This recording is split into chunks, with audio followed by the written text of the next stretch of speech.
Hello, everybody. Hello. That's the wrong song that it's displaying. Catch up, Spotify. Catch up. This song is too good to miss.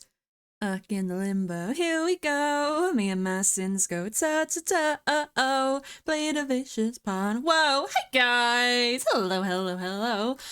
Well, congratulations to Gamer Rule for getting third, Speedy second, and Teddy Bear Brie for getting first. Look at you guys. The early birds. The early birds.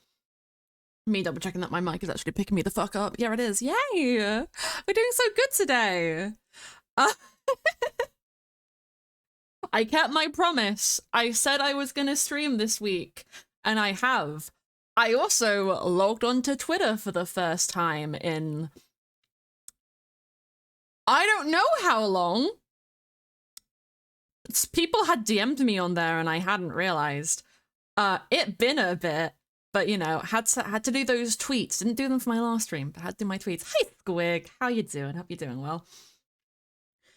But yeah, I've been pretty good since last stream. Had a very productive day. Pretty productive week, if I'm being honest. Though I feel like a majority of stuff I got penciled away today. We're sorting things out. Things are getting done. And Mythrill is coming to an end. And I thought, it's been a while since I've done a stream on Mythrill that wasn't lore related.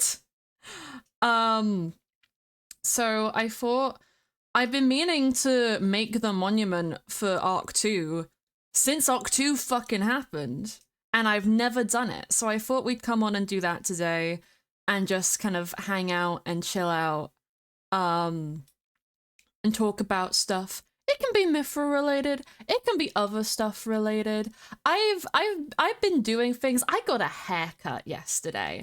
And by I got a haircut, what I actually mean is my hair was annoying me so much that I brought it up during therapy. And I decided, spur of the moment, when my sister came over, that I'd let her play Sims on my PC if she helped me cut my hair. And I also decided that it would be fine to let her do it how she wanted to do it instead of how I've always been doing it. And she kind of fucked it up a bit. My hair is shorter than my PNG tubers now. But I think it still looks good. It kind of looks like Ramona Flowers from the live action Scott Pilgrim movie. That is the best, like, example that I have for it.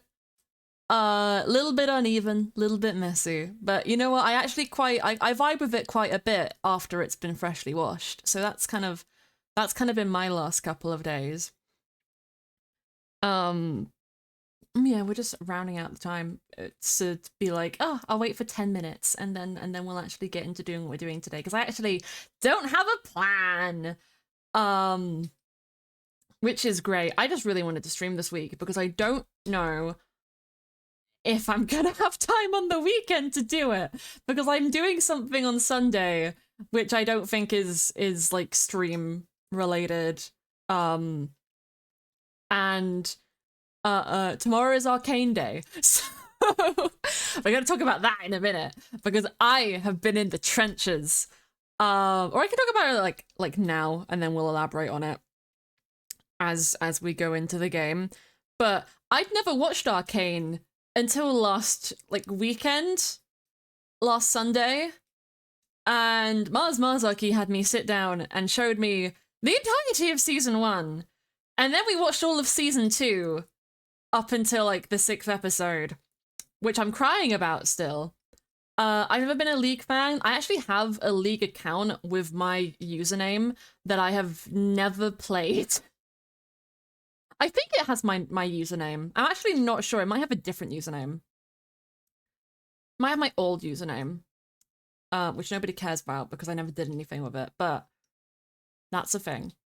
But I'm an Arcane fan now, apparently. Still don't give a shit about the video game, but I've always been a fan of League of Legends from like the outside. Like, I never want to touch the game, even if there wasn't like the whole bullshit around League players being shitty that I've just heard since I've been on the internet.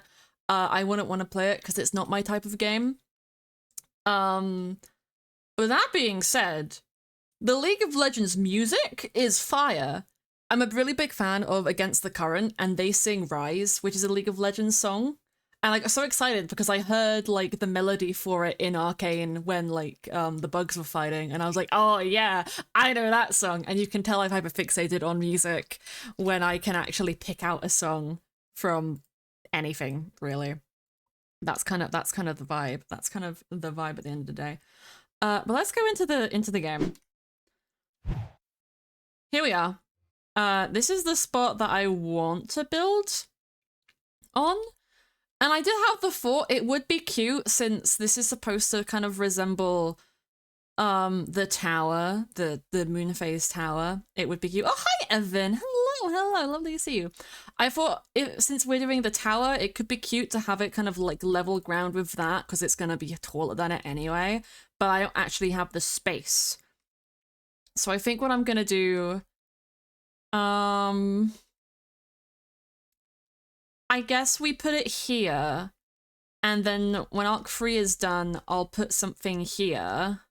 I don't know what that will be yet, because where Arc 3 ends isn't going to be all that, like... It's something that we've seen before, and I can't really make an impressive build out of it, but I'll think of something, I'm sure. I'm sure I'll think of something. But I guess what we'll start with, actually, is coming over here. Because I wanna see the blocks that we used. This build was interesting because it was actually a mesh of two builds that I found on Minecraft Planet and fused together with a couple of like major edits. The interior was all kind of like me, but the interior was kind of just a staircase. But the ground is like these red blocks. Oh, and then magma. So we'll get that and we'll get a skeleton. We'll be oh, it's okay, Evan, it's okay. And I'll just like place poppies down instead of getting these like really, really big ones. Because they were just kind of for better scale with this. And then we have a mixture of kind of like the deep slate and the black stone. I've completely emptied my inventory for this, so...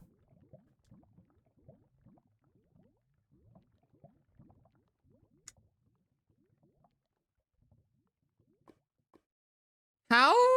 Oh, I thought... I thought somehow L or someone who was access to the console had put that on my head. No, that was just me putting it on my own head by accident. I'm so smart. I am so smart. Okay. Then we get these, and of course we're gonna need blood vines. And we could probably do something with like the glass like this. Because I don't want to do the moons, but I could use like the ring shape like that to emulate the moons. As your DBD match started? Oh no, don't die. I really wanted to get into Dead by Daylight. But I'm just not a multiplayer game person unless it's with friends, unfortunately. But I own the game. I bought it on like during a free weekend, I'm pretty sure, and I've just not really played it since. But that's really fun. I got really into watching DBD videos though, ages and ages ago. And then we need shroom lights. Woo! Now you play killer? Ah, based. Lot less to think about, you just gotta murder. Checks out a lot. Okay, I think that's all the blocks that I need from that. We're not gonna make it look like corn again. Because people made fun of it for looking like corn. It's corn! A feather with mums, it's got the juice, it's got the juice. Can't imagine a more beautiful thing. Okay. Yeah, we're just gonna map this out and have fun with it and be pretty chill. But Yeah, my recent thing has been going feral over Arcane because I knew it was good and I'd heard it was good, but I was also like, oh, this is like a thing which is kind of not nichely popular, but like it's League of Legends. So my hopes weren't like, even though I'd heard it's really good from a lot of people and a lot of like trusted sources, I was like, I don't know if I fully buy into that. I don't know if I believe it yet. And then I watched it and I believe it. Oh, Bob, hello. How you doing? Hope you're having a lovely day. Hope you're doing great. I was just talking to chat about how I finally succumbed to watching Arcane and ah and I'm gonna go feral about it. It's very funny. Um uh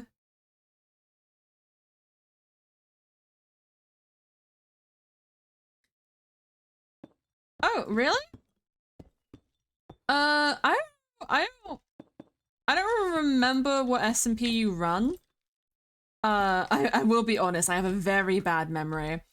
It's been kind of a joke actually between me and my friends recently. I cannot remember shit. Um, but that's cool. I don't know if I have time right now for another lore SMP, but I really appreciate the offer. Before not lore anything. Oh, I see, I see, I see.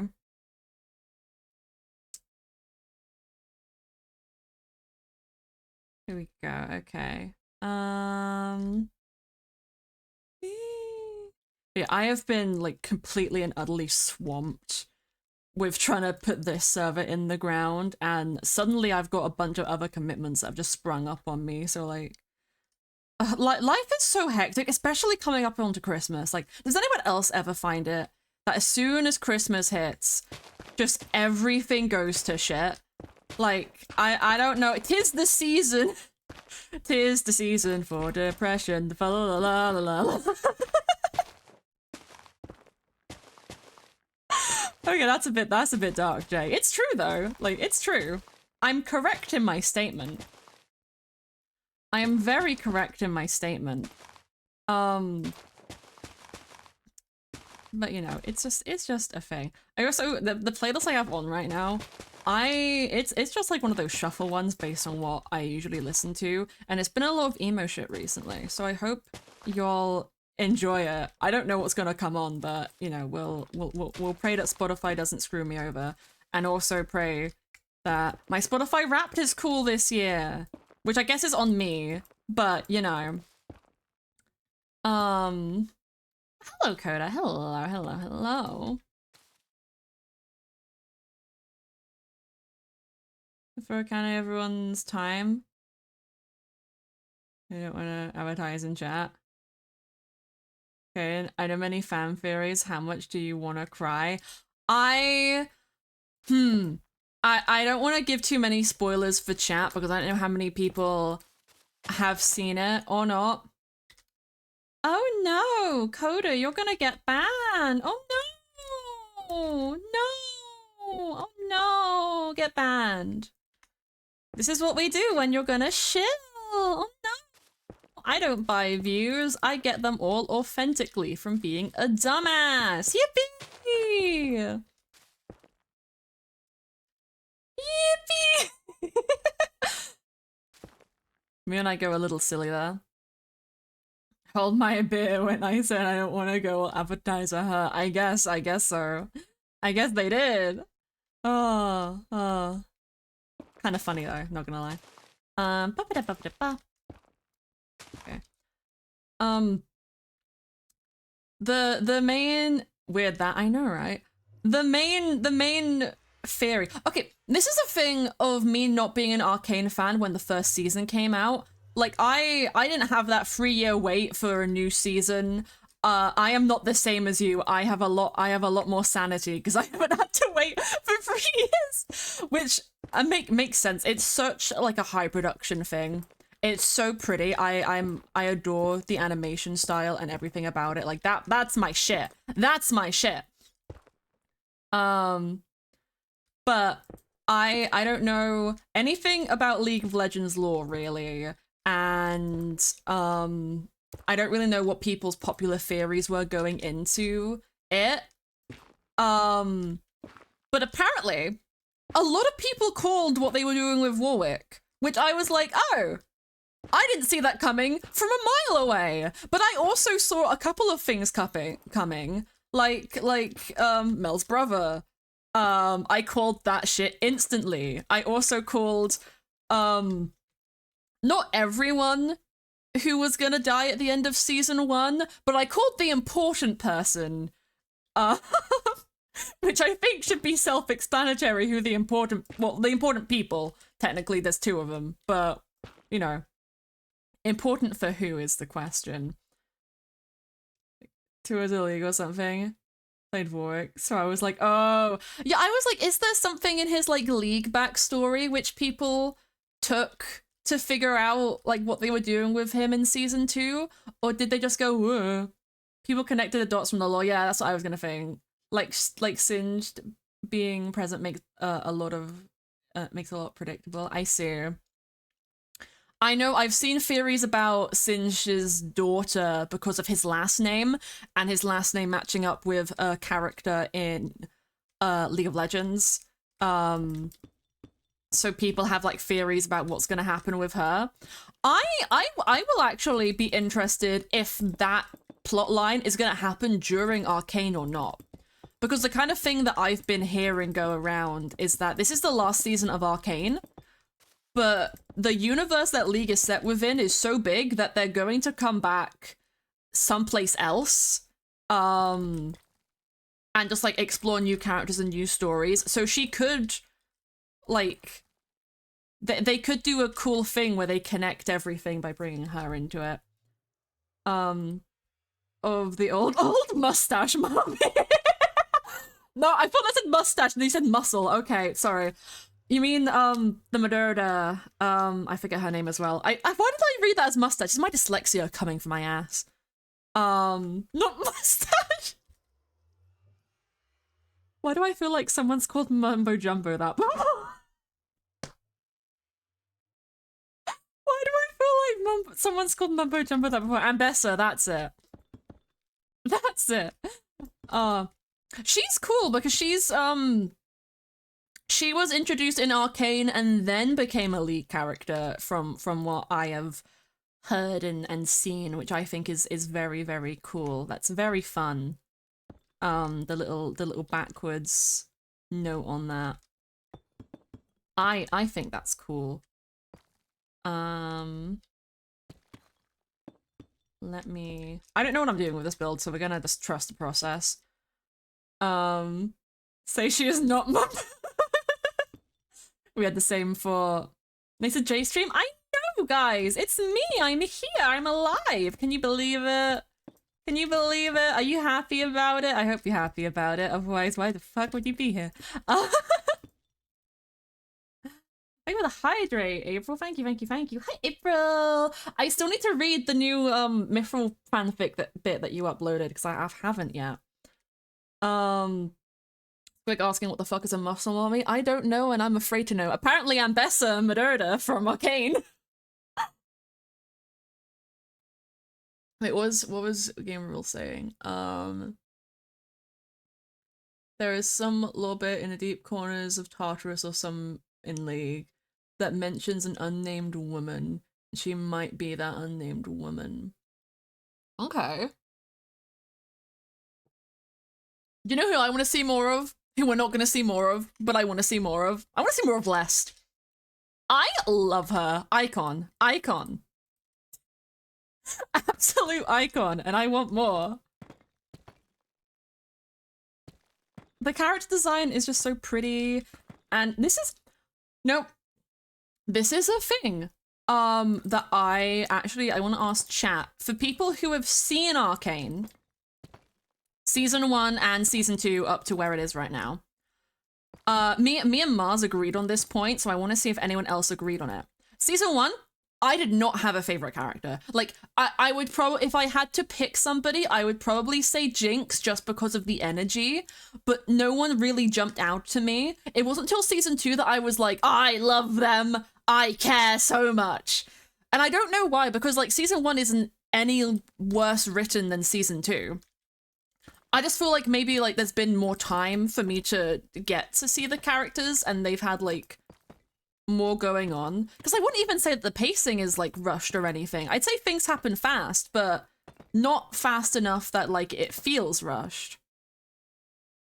So I don't know, I just thought that was interesting. Me and Mars were of the same opinion on that, and I was like, oh, I wonder what other people think, because season 2 I'm like, oh, I love Jinx so much. It is my favorite trope in anything, when they give a character who is like a loner or unhinged or whatever like a child to take care of for one reason or another. It's like the Batman thing. Like every Batman's got his Robin because I mean, sometimes Batman needs a Robin, sometimes the Robin needs a Batman, but it's one of my favorite tropes in media, and I love that they have Issa. I love her so much. And her Jinx, oh my god. Yeah, I watched Arcane recently, and I'm going crazy about it. Thank you for the follow. Thank you so much. Every billionaire has its own. Shut up. Shut up. Cease and desist right now. Oh god, no. Every billionaire has its orphan. I'm done. I'm done. Well, Discord profile is Jinx. Amazing. Amazing. Through characters and get emotionally attached instead of one in particular. That's fair. That's fair. I'd probably say, I think Jinx and Issa, or Isha, yeah, that's her name, Isha, are my favorites. I probably like Caitlyn less in season 2. And don't talk to me about Jace right now. Is this gonna be an SMP? Please say yes. I'm not making an Arcane SMP. I am currently on an SMP right now, but this SMP is ending in December. Update for the Mythrill regulars. We are actually in the process of getting a date narrowed down. Which hopefully we'll have one by the end of this week, but it probably won't be announced until like the first week of December.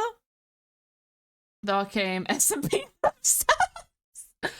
I don't know how you would make an Arcane SMP.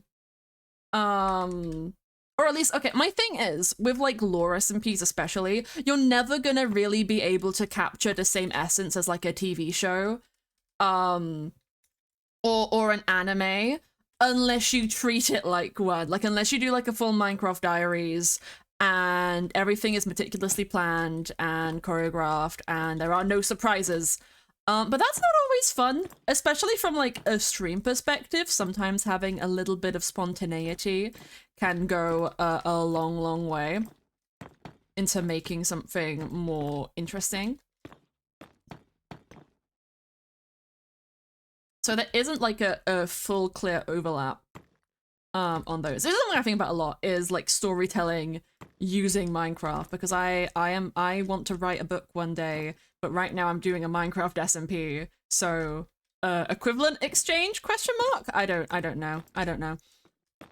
So since Isha is mute, Jinx probably named her Isha, is name of her mother. The last part of it, meaning Powder named her daughter figure after her deceased mother. Wait, what's her mother called? I'm sure they've mentioned her mother's name, or at least it's like an out of thing information, but I don't actually know. I've seen her in it, but I'm like, enjoy the tears. I'm very sad about that. They're making a League MMO. No, the next step is to do Sword Art Online, but the game everyone is stuck in is League of Legends. That would be the most toxic environment.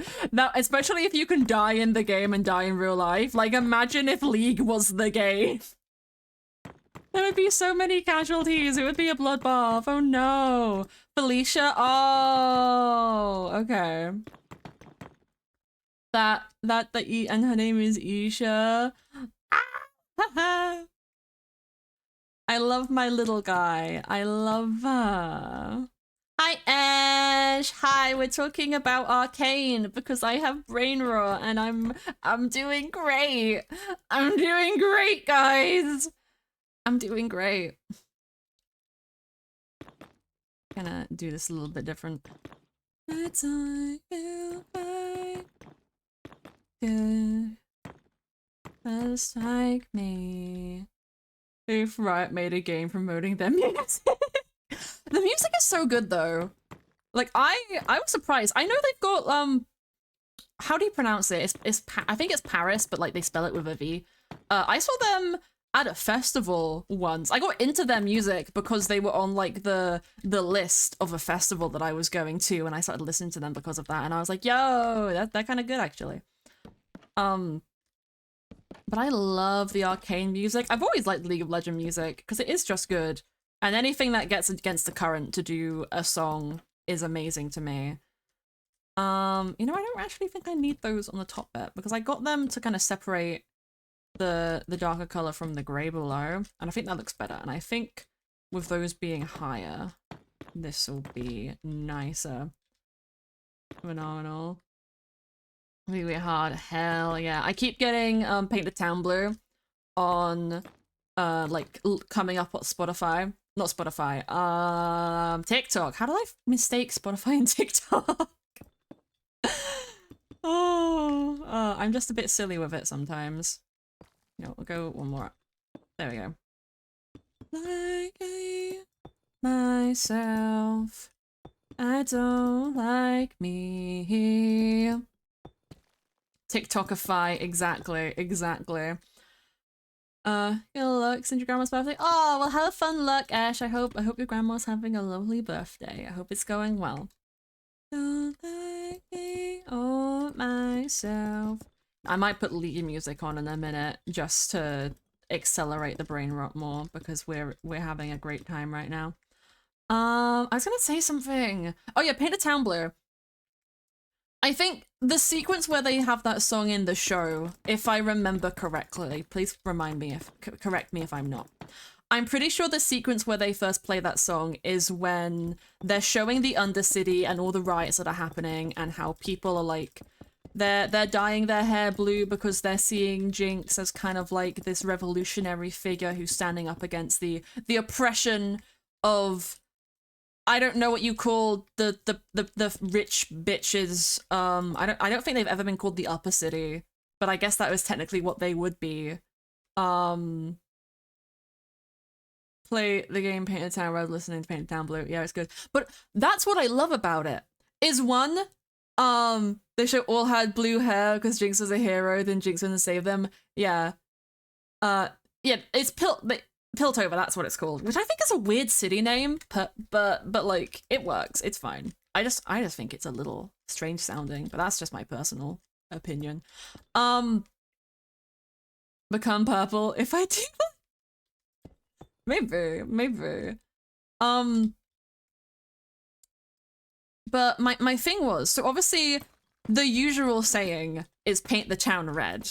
So the song is already a subversion because it's, I don't know if I wouldn't call it a Jinx anthem. More of it is like the people's anthem who are like the Jinx's anthem, I guess. It's the people who are looking up to Jinx as like this revolutionary figure, even though that's not what she's trying to do at all at the start, at least. She doesn't really seem too interested until Isha gets taken because, you know, got a lot in her head. Doesn't think, you know, thinks bad about herself. Poor thing. We've all been there. But what I love is the use in color in that sequence, because everything in that sequence is black and white, apart from the odd color, like pops of blue. And a fun like psychology thing in video games is the red team is usually more aggressive and the blue team is usually more like calm and strategic because of the color. So depending on the game that you're playing and the team that you're on and what that game needs as a win condition, like the very team that you're put on, the color that you're under can actually influence if you win or not. What's also interesting is that blue is often used as a symbol for the good guys. And what's extra interesting is you think in that sequence, every character who has blue hair is being shown with their hair blue. No. Because Caitlyn, who has blue hair, never has any blue on her in that sequence. Because it's framing the people of the Undercity as like the oppressed people trying to stand up. And everything else is black and white because that's how Piltover sees them, as just the bad and themselves the good. And then Caitlyn doesn't get the blue because she's not being shown as a hero in that section. And when I realized that, I kind of went a little bit feral. I was like, the color symbolism. The color symbolism. And you cannot tell me they did not think about that when they made it. You cannot tell me that was not going through their little heads. It had to have been. It just makes sense in my brain. It just makes sense to me. Okay, and then the colors chat. Shapes and colors! Shapes and colors!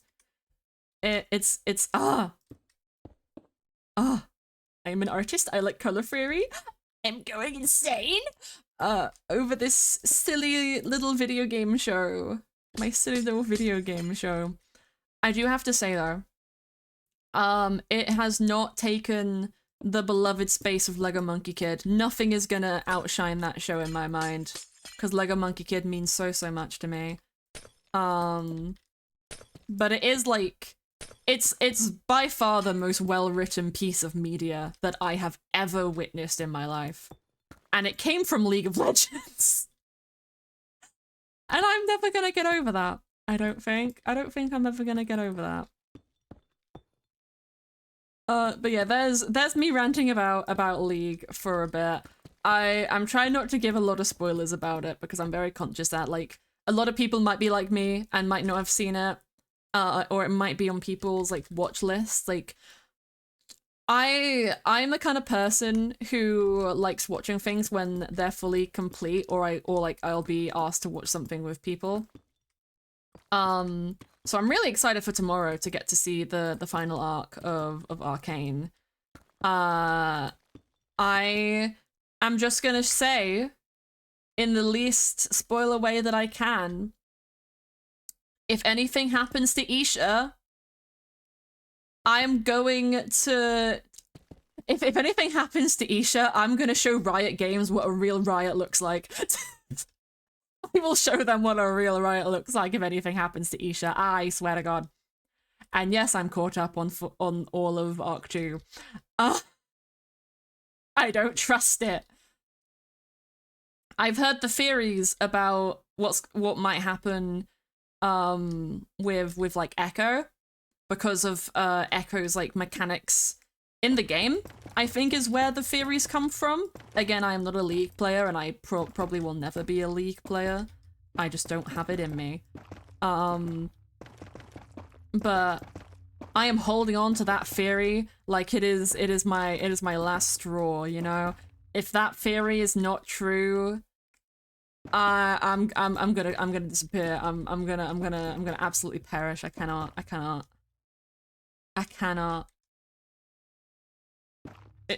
Adding a kid to a narrative is my favorite trope, but it's also the one which will hurt me the most if anything happens to that child. Played League in my life, but you really like the show. That's based. Yeah, that's my thing. Here's a funny thing. When I was in college, I wouldn't call him a friend. He was a guy that I hung out with. He was a guy that I hung out with, and he played League of Legends. And I was like, I don't really want to play League of Legends. Because I've heard, like, all of the people on the interwebs talk about it, and like I said here already, it's not the kind of game that I would usually pick up and play. It's just not my cup of tea, personally. Fine if you play it, don't judge you for it, but not my personal cup of tea. But he convinced me to download it and make an account, and I downloaded it, and I made an account, and then I said, this is taking forever.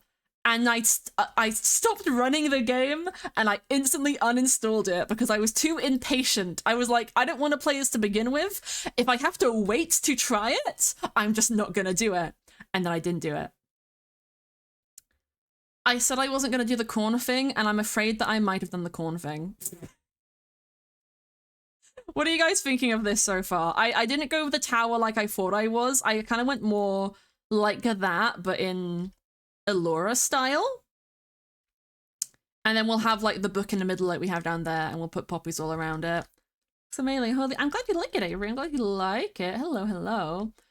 I fear a single act is not going to be satisfying enough for Echo getting his powers. Yeah, I think what I really want is one of the episodes, and this is the problem with it being 3 episodes left, is I don't know how much time they have for this. One of the episodes either needs to be fully or partially the story of what happened to Echo, Heimerdinger, and Jace, where they have been and what happened to them, because we have not seen them since Act 1. I don't think. As far as I remember, we haven't seen them since the end of Act 1. I told a thing that would be breaking the rules of both chat and Twitch in my first League match. Stay away from League kids. Yeah. Yeah. I'm just not like a big online gamer. If I'm gonna play a multiplayer game, I personally would rather play it with like people who I know. So I've never been a fan of like I've been watching a lot of Among Us videos recently. I would be terrified to play an Among Us, like a public Among Us lobby, which I actually have done before because my cousin got really into it and wanted to play with me on phone, and I had to avert her eyes because someone said a slur in the chat that didn't get censored, and I was like, oh no, your parents aren't blaming me for you witnessing that. They better not. Actually, that makes me think of something very, very funny. So I don't know if you guys have this wherever you are all from. I do not know. But in my family, every Christmas, instead of getting like everybody a gift because that would be expensive, we do a thing called White Elephant, where we all buy one gift that is about, I'd say like about like 15, 20 bucks. We put them in a bag, all wrapped up, and then everybody gets to pick one, and then that's the gift they get. But we also do it so like, if you're the first person to pick, then you get that gift, and that's just the gift that you have. If you're the second person, you can either pick a new gift, or you can steal what the first person got. We add those rules to it as well, and the person who went first also gets to like, either they don't get to pick or they get to pick from everybody's choice at the end. And I was trying to think, what do I get for White Elephant this year? There's a store in my town that sells gummies that are in the shape of penises. And I'm wondering if it would be too far to buy those as my White Elephant. Because my only worry is my younger cousin, who I think she's like 18 now, maybe. No, she's like 18. But her parents are both Karens. So whilst I'm sure like she wouldn't care and it wouldn't damage her innocence because she is like she is old enough, I think her parents would have my head. But I'm tempted to just do it anyway and say fuck them. Because that would be really funny. Do you have opinions, chat? Do you think I should risk the wrath of my relatives to do a penis stroke in White Elephant? Do you think that's the play? Do you think that's the play? Oh. Do it. Oh, chat is telling me to do it. I probably am gonna ask my dad first for confirmation. Because he's not gonna pick my gift, because we'll probably wrap them all in the same wrapping. And then no one will know that it was me who did it. They might think it was my dad. And that would be extra funny. And my sister isn't even going to be there, so she won't get accused, but... If I buy 2 packs of the gummies, then it will be 15 quid, and that... or it'll be like a tenner at least. And that's as much as I'm willing to pay on White Elephant. What's the store's name? I want penis candy too. I don't think I can say, because I'm pretty sure it's a thing that like is multiple places in my country, but I've only ever seen it in my town, and I don't want to dox myself. I could look it up quickly. I can try and look it up. Building of Glass is annoying, by the way, because I can't actually tell where I've placed anything. Okay, we'll do it like...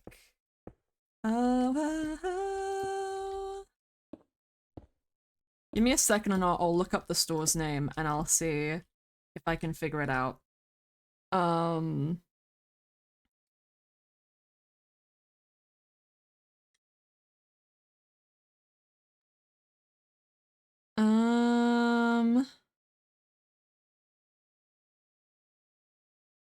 Let me see.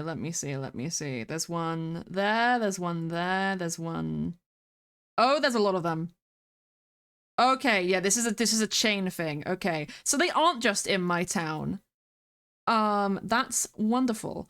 It's a store called Temptation, I found them in, which they sell like jelly cats and stuff, and a lot of like novelty like old lady gifts, and then I just see like gummy penises.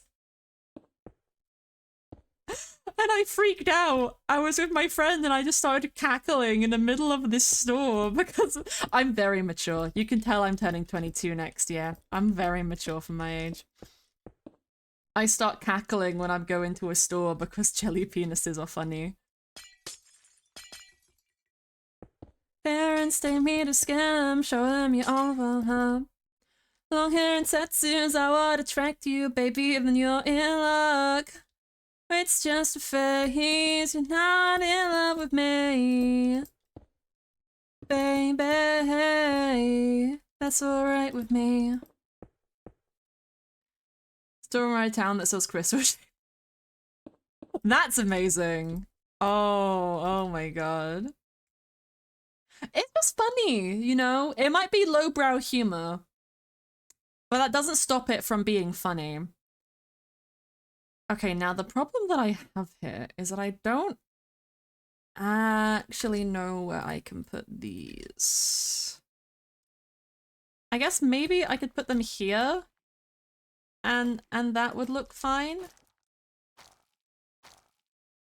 Yeah, I think that looks fine. And then we'll make them uneven.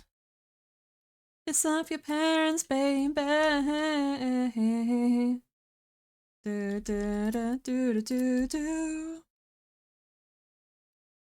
Da, da, da, da, da, da. This is gonna be such a weird stream for anyone who's new. They'll just come in and then see that I'm talking about Arcane and Jelly Dicks and and then they'll probably leave.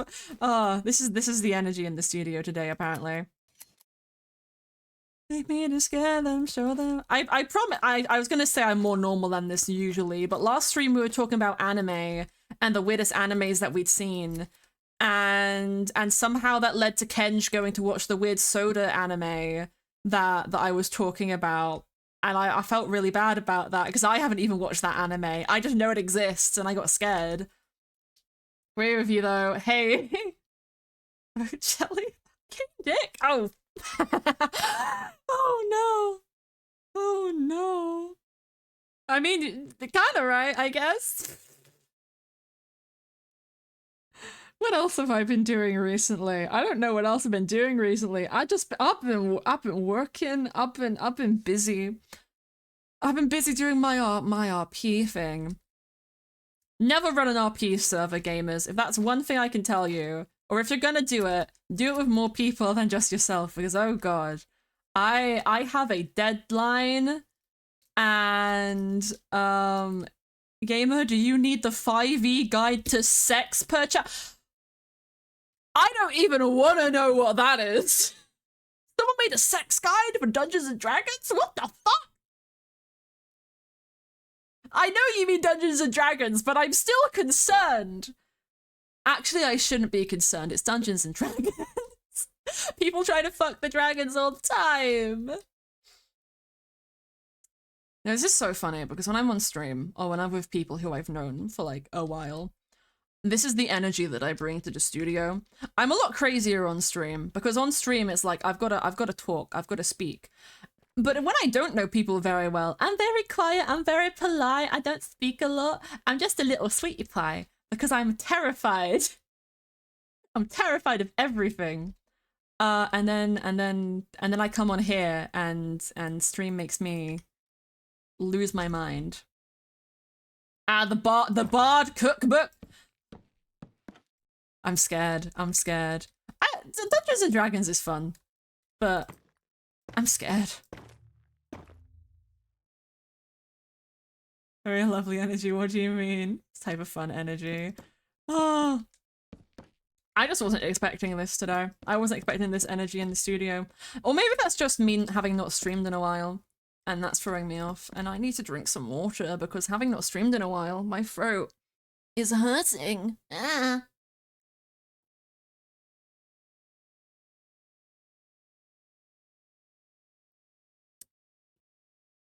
There we go.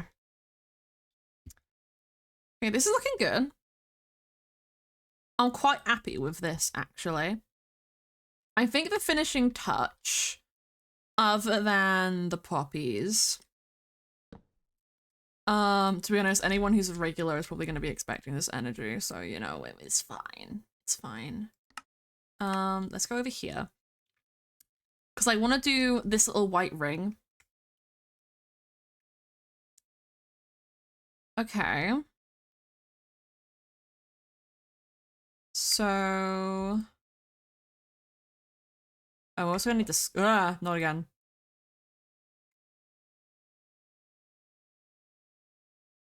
Okay. So I think we'll do this all in white concrete first, and what it kind of does is it does like a scallop where it always connects and there's always one in between before it does like an up. And I guess... Do we start it on the high or do we start it on the low?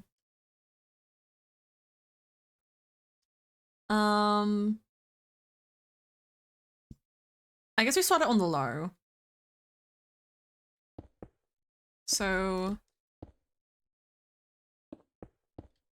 we're gonna see if I can do this in a way that looks anywhere near good.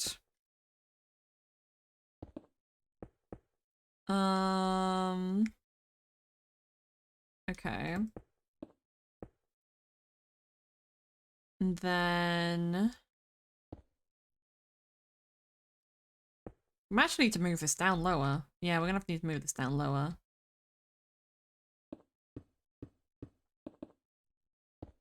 Do this. Trust the process. Trust the process. I'll fix this. Wait.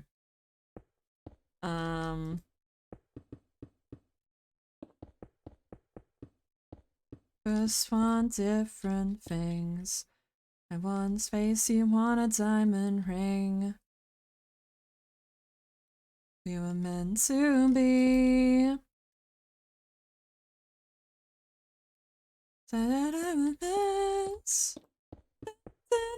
Anything less. Hello, Ash. Hello. We just had very interesting conversation, and now I'm kind of winding down from it. So now we're just building, and it's going good. Looks like a skull. Thank you for the gift subs, Ash. Oh my god! And thank you for the starting a hype train. Oh my goodness. This is the second stream in a row that you have single-handedly started a hype train. Thank you, Ash. Love you. Oh my goodness. Okay, and this is a 5. which is actually pretty interesting. Say that I'm mess. Expect anything less. Right? Could say that I'm a mess. It's anything less. You long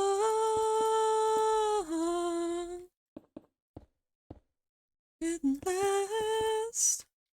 Let's talk about that.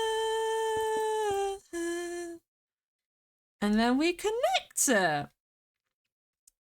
Guess you never knew me at all.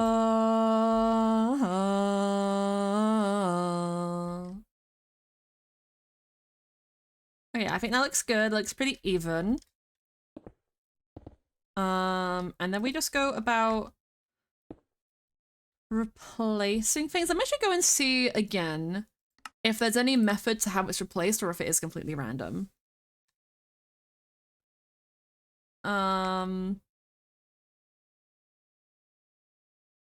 Oh, that's interesting. They don't actually fully connect those. Okay, so what I'm seeing is the end rods only go on the white concrete, and the white concrete is always next to glass. And the glass itself, is just kind of like random in its orientation. Do they even match it? They don't even match it side to side, but I'll probably go for symmetry on mine. Just to make it easier on my brain.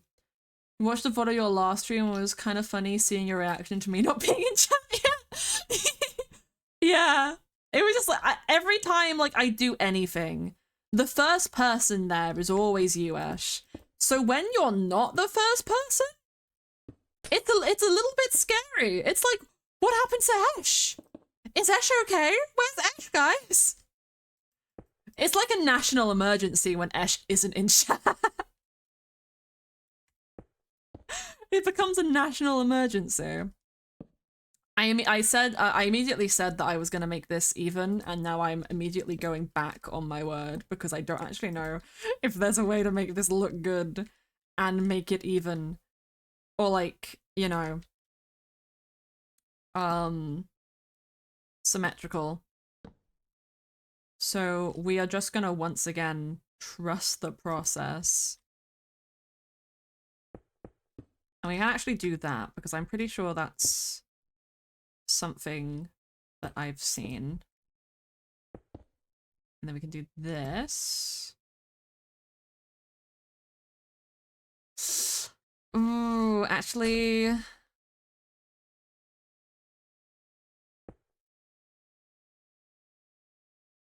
I'm sure that can work. Or what I can do actually instead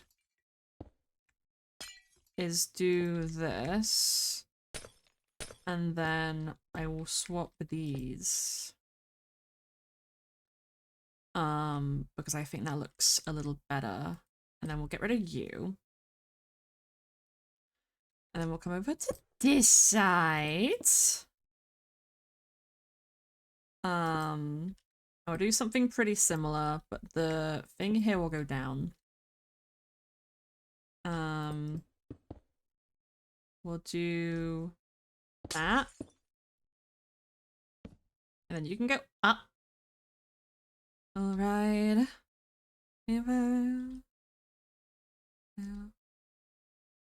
See. And then I guess we'll put you here. Oh. Oh. Just not let me replace it properly. I think that's so bitchy saying that. Oh, do you ever just have a moment where your voice just like goes a direction and you're like, how did I do that? Because that was just me just then. No, we're gonna do that again.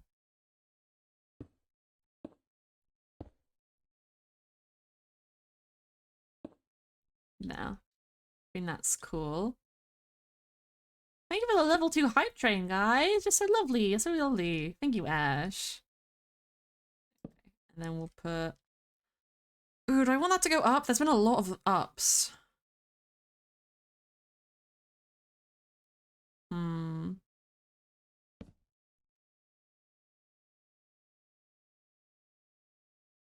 Yeah, no, we're gonna move this here and then go down. And then we'll do that.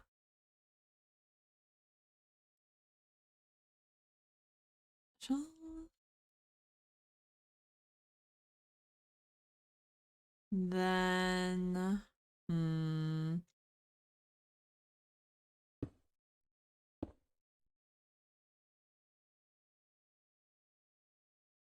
we'll do this. I think it looks pretty good. You guys like that? I think it's got all the energy of Celine's. And then we'll get little skulls around. Think this good? Yay! We'll see if there's anything else that we can do after this, because this is my plan.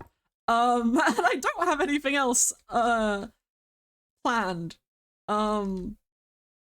So we'll see. I'll show you guys a cool command. This is a vanilla Minecraft command. You do, which does where you're standing, and then poppy. And now there's a poppy, which is a very fun thing. This is how we got the cornflowers everywhere. Yes, we did all of those manually. Because I didn't at the time know that there was a way to use world edit to do like a placement of them, which takes like a lot of commands, in fairness. So doing it manually is probably the easier alternative. Find a way to put a I mean, technically we have a statue mod. I don't know about that, guys. I don't know about that. I can, I don't, I don't think I have any Allura heads stashed away. Otherwise, I could, like, just break a bit of the glass here and hide it.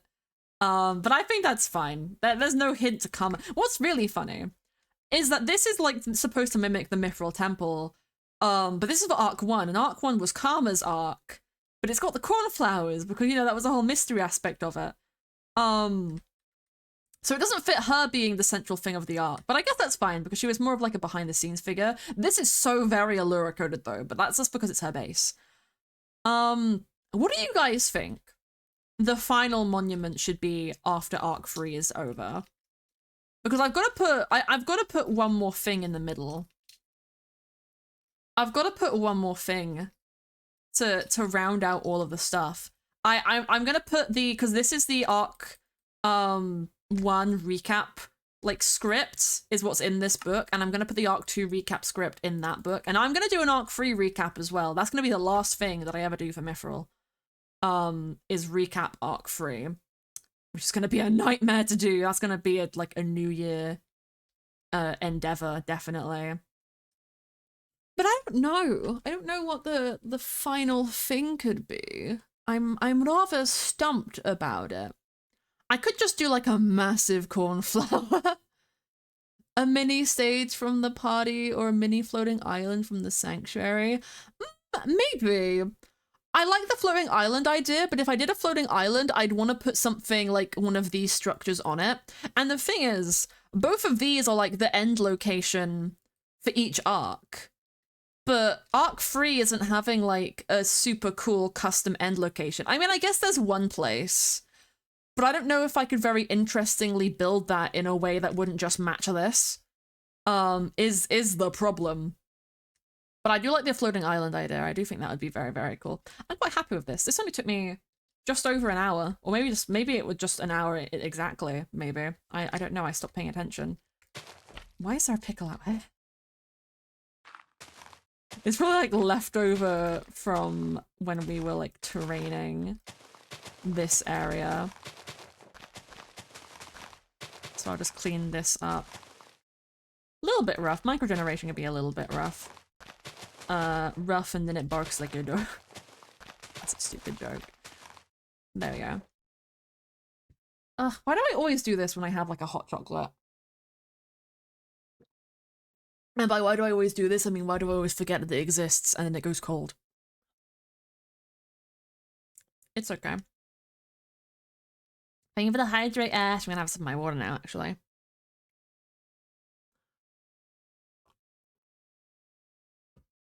Very heavy. Couldn't wear them out to get me. You wanna get drunk, so you can't remember nothing. It was me or whiskey, now you think I wasn't bluffing. You don't fucking miss me. Backboard breaking bed springs. Woo! But yeah, for anyone who has got in more recently, whether you have seen a lot of the Mythrill SMP or not, what's currently going on with the ending of the server is we are in the process of picking a date. Oh, I forgot these got oxidized now. Oh, that's really fun, actually. I actually quite like them when they're that color. We're in the process of picking a date. My goal is to have a date picked by this Sunday, and then that date will be announced in a future lore stream, which is hopefully gonna be in the first week of December. But I'm cutting things a little bit close. So I have to do a recording next weekend because I thought it would be too last minute to plan it for this weekend. But I really need more people to put their names down to help, which is the problem. So that's gonna be fun. That's gonna be fun. But if I can get that footage, because I think it will just take me a couple hours to get the last things that I need, which isn't even for the finale. That's just for like the pre-stuff before the finale. Then I need to edit that together. And it's all just a bit of a mess. Single bit of lore from it, sadly. It's okay. It's alright. I think the ending will be enjoyable. I hope that I've edited it well. It's still in like the working stages, but it's to a point now where there's not a lot more to do to the finale video. I just have last minute footage to get for some extra cinematics. Which is bad time management on my part partially. And yeah. I'm just kind of flying around now. The ending when it's ready. It'll be fun, it'll be cool. It's in for 10 years, so it'll be judgy. Oh no. Oh, it's gonna be bittersweet though. It will be. When you're doing something for so long, seeing it come to an end is always gonna be kind of sad. But personally, I am very ready to put this server to bed. I love it. I love it to death, and I'm very happy with all that I've accomplished and all the people that I have met and all the experiences that this server has opened up to me. But I will be very frank and say that I wasn't prepared for the commitment that this would be. I wasn't equipped to deal with a lot of things that happened behind the scenes on the server. And it has been quite draining on my mental health, I will be quite honest. It sounds silly as a Minecraft SMP, but you're also dealing with people, and when you're the person in charge of everything, what people think and are like going through, and when you're managing people, their experience of the server is on your head. And if something goes wrong or somebody breaks a rule, that's something that I have had to deal with. And doesn't always go pleasantly. Yeah. And if you think about it, I have not completely solo, but primarily solo been running this since 2021. And I've had the odd helper Elle and Mars have both been amazing helps in putting stuff together. But there's just a lot of things that I can do that they can't. So it's been a lot. It's been a lot. I'm going to say that the finale is a lot more ambitious than I originally was planning it to be, but I think because of that it's gonna be good. So I'm excited. It's why I'm so determined to get it done before the end of the year. I'm thinking, because I haven't even attempted to write a recap of the story yet, the recap might be like a New Year's thing, and that will probably be the last thing. And I also haven't started writing up that, like, I have this one thing that's gonna be happening, or that I envision happening between the proper finale of the server and then my like epilogue stream. I haven't written that yet, but I want to just tie up like one little loose end. But yeah, the work is nowhere near done yet. I spent all day today working on it and then setting stuff up for other people who are also working on some kind of extra things.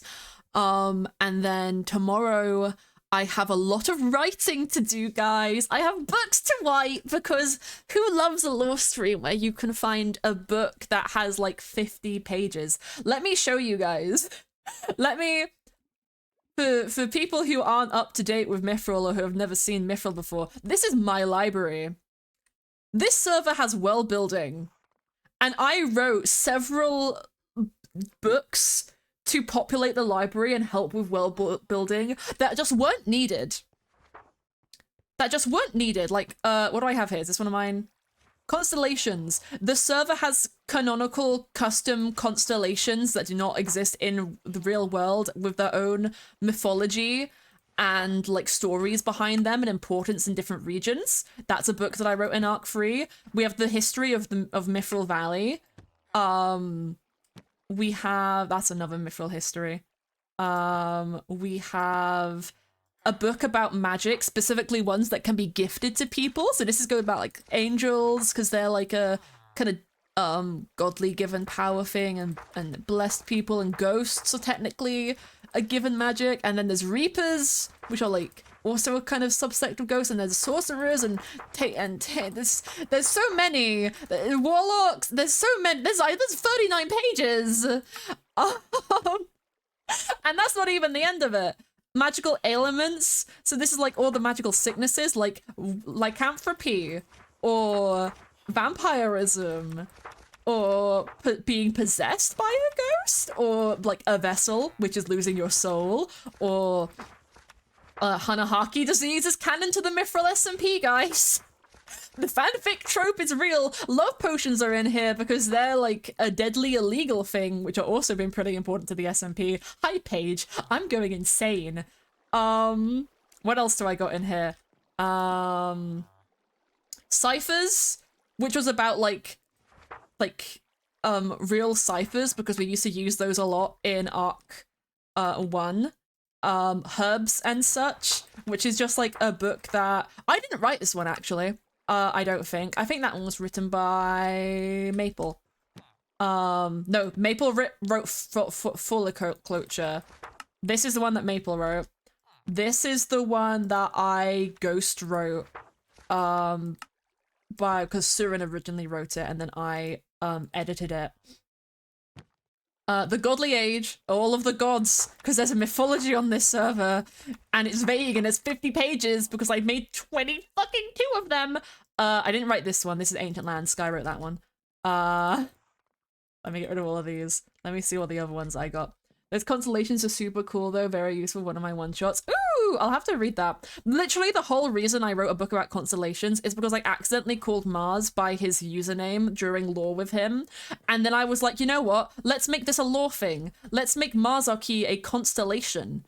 And then it will be cute that my characters nicknamed him after a constellation. Okay, that's the end book's Elro, and I think that's all the ones on this wall. Apart from maybe one. Yeah, the end. is the one that I wrote, based on information Elle had given me, because Elle uh did the world building of the end, because their character is from there and the end isn't accessible on this server. And then we also have the dimension books on here because we have other dimensions which have to have lore reasoning. And there's more than just the Minecraft ones, but the other ones aren't accessible, and there's a cipher in the back of it because of fucking course there is.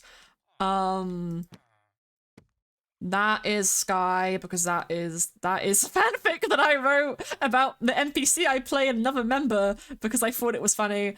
That's another fictional book that Sky wrote. That's Harry Potter ripoff that Sky wrote. There are literally there are fiction books. There are fiction for the server.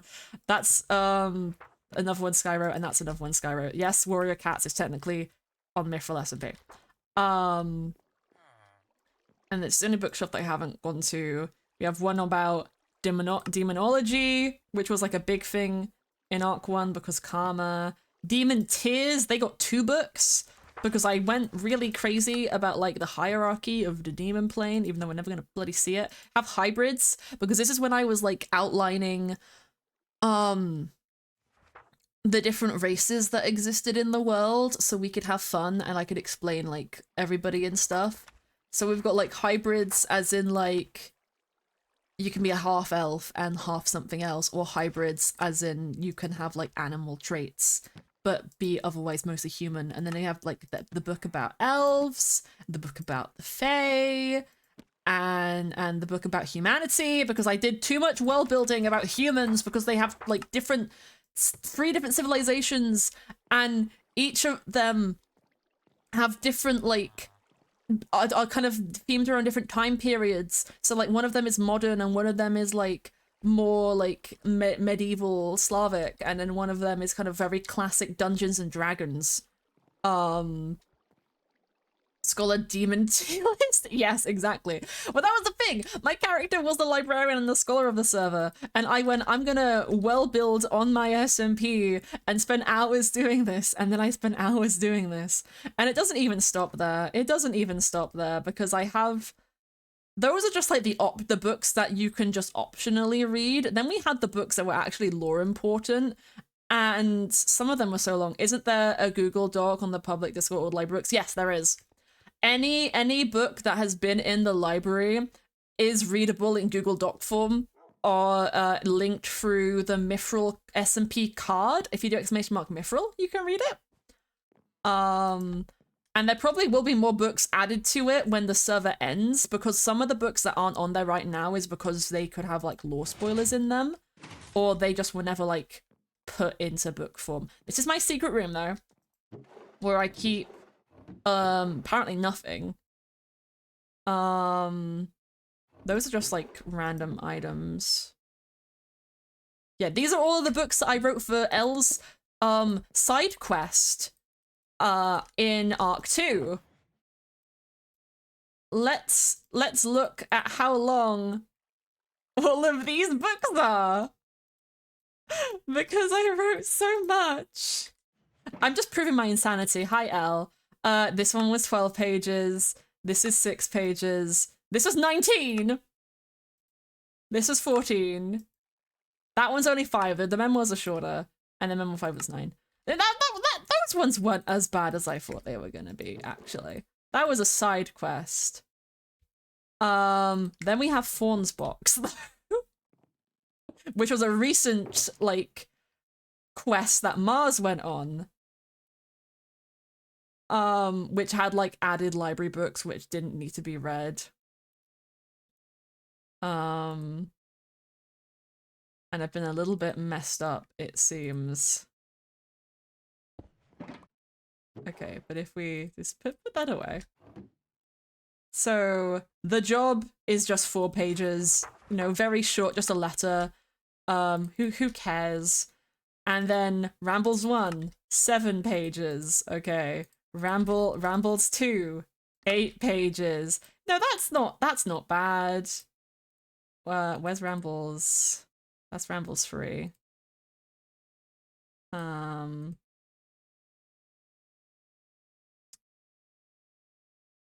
missing something. Because the offer is just Panky's thing, which was just 1 page. I squeeze it onto 1 page. But the online encyclopedia...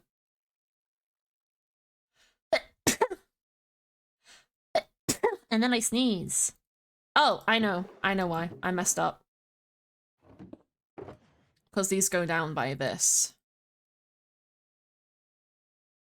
Okay. So, you know, the rambles were the journals of this NPC character who we were, like, Mars is reading about.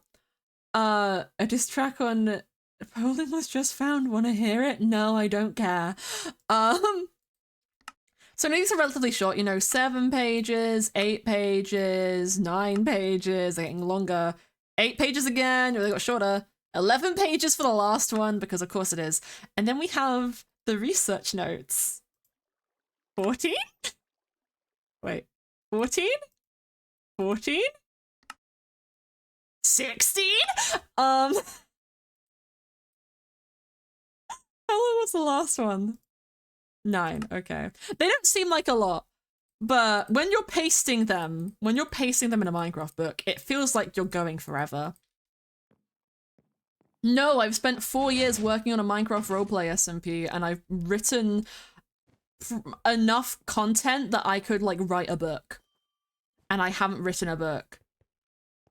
Which required an entire stream to read. Yeah, because Mars found the books and was like, I'm not gonna read these in the stream where I find them. There's too many of them. And I was like, that's fair. You have roughly 8-page books of Fawn's rambles to go through. Just go through those. And then we spent an entire another stream going through all the other books that he found. It was a lot. Thank you, Esh, for another gift sub. Oh my god. It was a lot. It was a lot, and it was I've written so much. And the writing is not over. Yippee! Oh my god, Mazuki got a gift sub. Hi Maz. Hi Maz. Hi. Hi Maz. Hi. Hi Maz. Hi Maz. Hi. Hi.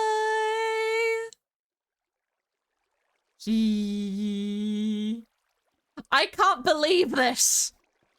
The slander. The slander. Guys, Mars Marzaki hates me. It's so clear. It's so clear and it makes me sad. It makes me so sad. I fell in the water. Now I'm wet and stinky. No! I had a shower today. I'm not stinky. I need rockets. I need rockets. There we go. Time to cancel Mars again! I hope you're sad. Why? What did I do to see? This is what happens. This is what happens when you're a misogynist on the internet, Mars Marzaki. You get cancelled on Twitter. No one's gonna get that joke. Or maybe they do. She smells like marshmallows. Is that because I told you I have marshmallow soap? Okay, I'm lazy. That's based. That's based. I'm lazy. I've been getting back into The Sims recently, I'm not gonna lie. My sister really wanted to play it, so I started, like, you know, I'm too poor to actually go shopping. So I was like, I'll just go on Tumblr and find all the Sims custom content I like, and I'll just install that on The Sims because it's free, and then it's like going shopping but digitally without having to spend money. So that's been like my week. If you ever see me on Sims on Discord, it's like a probably like a 60 to 40 chance that it's my sister playing. The 60 being my sister. Because she loves The Sims. She loves The Sims.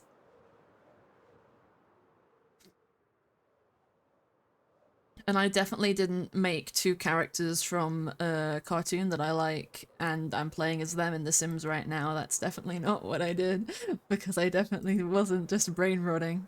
And they weren't from Arcane, so... I'm just flying around. There's not really anything new to show you on the server, or if there is anything new, I can't show you it. Oh. I think my graphics card needs updating because my PC's had an issue where it keeps like blacking out my monitors differently and like randomly having frame drops. So I think I need to update my graphics drivers. If we believe you, this is a safe place for all delusions. I'm being serious. They weren't arcane characters. They were characters from a different thing that I really like, and I'm pretty sure most people can probably guess what it was. Because there's been one thing that I've been brain rotting this year, which I will never stop brain rotting because it is my favorite. Thing new there. But your house is pretty. Your house is pretty, but the unfortunate thing about your house, Marzarki, is that you're not in it, and therefore it loses a couple pretty points. Because it's missing it the prettiest person. But look at it, it's very pretty. Like tags and put your words. Wanna turn the city down right now. Your house is in trouble? My house? Why is my house in trouble? On The Sims once you gave up because it was a lot of work. Ah, that's fair. I feel like Xenoblade characters in particular would be difficult to make in The Sims.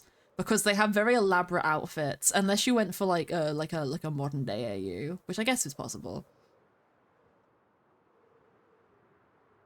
Def calculus that you were brain running over. Why don't this make you think of the Mean Girls calculus song? I can't remember how it goes, but I just remember the beat of it from all the TikTok videos. Yeah, how this is pretty. Mars's house is very pretty. Let's go see Mars's other house, which I got to destroy at the start of this season. Let's talk about that, because that was fun. Let's talk about that, because that was fun. Okay, apparently the server doesn't want me to talk about that, because it's lagging me out. There we go. But here's Mythrill place! Look at it! Tree! Let me get a good look at the tree. Beautiful, beautiful. I don't know if anyone saw that stream that Mars did. Mars came here with the lovely Rose Funder. And Rose did not know what this place was gonna look like at all. Mars asked me to decorate it with the... I had the idea for the tree and I went tree. But Rose didn't know this was going to be here. Rose also didn't know they would spot Warren when they came out. He was right over there. He placed that crystal. And it was very spooky, scary. No, what it was gonna... You didn't know what it was gonna look like. Yeah. Didn't I show you, like, before the stream, though? So that you knew where to go? Because I remember we talked about you coming in here. But you didn't know until the day. Because I just went, tree. I love building trees with World Edit specifically. Ask me to build a tree in survival and I will cry. Ask me to build a tree in World Edit. I got you. I got you, bestie. This is my magnum opus. This is a beauty. This is a beauty. I do want to get better at building more natural structures in survival, though. I just want to get better at building in survival. I've spent so long building in creative. But building in survival is like most fun for me when I have an elytra because it's a lot more forgiving when you can just fly and fix stuff. Yeah, I love this place. It's destroyed, but it's still pretty. It's still pretty to me. I remember there's a clip of when Mars first joined the server and was on this island, and I tracked him down and started singing the Whopper, Whopper, Whopper, Whopper, Junior, Double, Triple, Whopper, Flame Grill taste with perfect toppers, I roll this game, lettuce, mayo, pickle, ketchup, it's okay if I don't want that pasta, bobo, bacon, Whopper, Whopper, my way, Whopper, Whopper, Whopper, Whopper, Whopper, Junior, Double, Triple, Whopper, Flame Grill taste with perfect toppers, I roll this day. The fact I still remember that like 2 years later at this point is wild, isn't it? What a throwback. I know! That's how you know this fucking server has been going on for so long. Because when Arc 1 started, mangroves were new. When Arc 3 started, cherry biomes had never been seen before. Please don't do this again. I had to finish the song, I apologize, but it's done now. We're safe. You're safe. For now. But that was like not mine and Mars's first interaction, of course, but one of our very early interactions was me chasing him around singing the Whopper song. Oh, I love Rose's house. It's so sad that Rose built this and then immediately we all moved away from the harbor. The literal like week Rose finished this build. We all moved. And fun fact about this build, Rose found it online, which is very fair, and then built it like block for block based on what they found. I don't remember who they got the inspiration from or who originally built it, but that was their inspiration for it. Elle had the exact same idea when we were working on the sanctuary. So this is the exact same building that Elle and Rose independently built of each other. But me and Elle edited it to make it look a little bit different, so you couldn't tell as much. But when you look at them back to back, it's quite obvious, even with the different roofs. But we just don't talk about it. But I just think that's funny. I just think that's funny. Consistent architecture. I know. Yeah. I mean, I guess canonically Karma built all the sanctuary. So maybe Karma just really liked what Rose was working on, but I don't know. I don't think canonically Karma saw that, so it was just, you know, it was just a thing of, oh no. And it was very cute. Thing I learned, I found it before Rose. But still, because this place was secret, there was no way of knowing, and there was no way I was gonna ask Rose to build something else when they were almost done. That would have been tragic. Oh, the party area. This is one of my favorites. Though it's probably a bit laggy because I've still got the timers. I learned how to do redstone timers, and then I proceeded to just use them everywhere. Because I initially learnt them for some place in the Nether, and then I put them in the bouncy castle. And I just never turned them off. That one seems to be broken, though. That one seems to be broken, which is a little bit tragic. But, you know, it's fine. Whee! Drink water, your throat is dying. You can tell. It's been dying for a while. I have been yapping for an hour and a half. We were talking about Arcane earlier, Mars. I'm excited to watch the rest of it. I can't wait. I can't wait for tomorrow. I'm actually a little bit buzzing about it. I need to know. I need to know what happens. Hi, Donkey. When in the hydrate redeem, get a 1-minute cooldown. Quite a while ago, actually. I think. There was one stream. And I know the VOD is still up. It's on my VODs channel, but I don't remember what it was called. But it probably has Hydrate or like Drown in the title. I don't know if it was a Mythrill stream or like my old Build World stream. But we had a stream where chat spammed hydrates. And I had to do 50 hydrates in a row. And drinking that much water, I was gonna drown myself. So we added a cooldown to the hydrates after that so that they couldn't be spammed. It was like a one stream bit, and then I learned from my mistakes. But yeah, there's been a limit on hydrates for quite a while. You remember that stream? Yeah, I think it was the Build World. I think it was the old Build World. Like you with the lights off. This is still okay. This is still one of my favorite things. This is still one of my favorite things that I've ever done on the server. Ignore that's broken. This is one of my favorite things I've ever done on the server. Let me. Because we did this for the party stream, so anyone who hasn't seen that, you'll get to see it now. So we had somebody stand at someone was at the back gonna press the lever, and then somebody was up there where the armor stand was, just making a speech. And then they get locked down. And the ceiling is open above them. So you hit the lever again, and it closes. And I was so happy with that. I loved it. Hello, Yellow Moons. I loved it.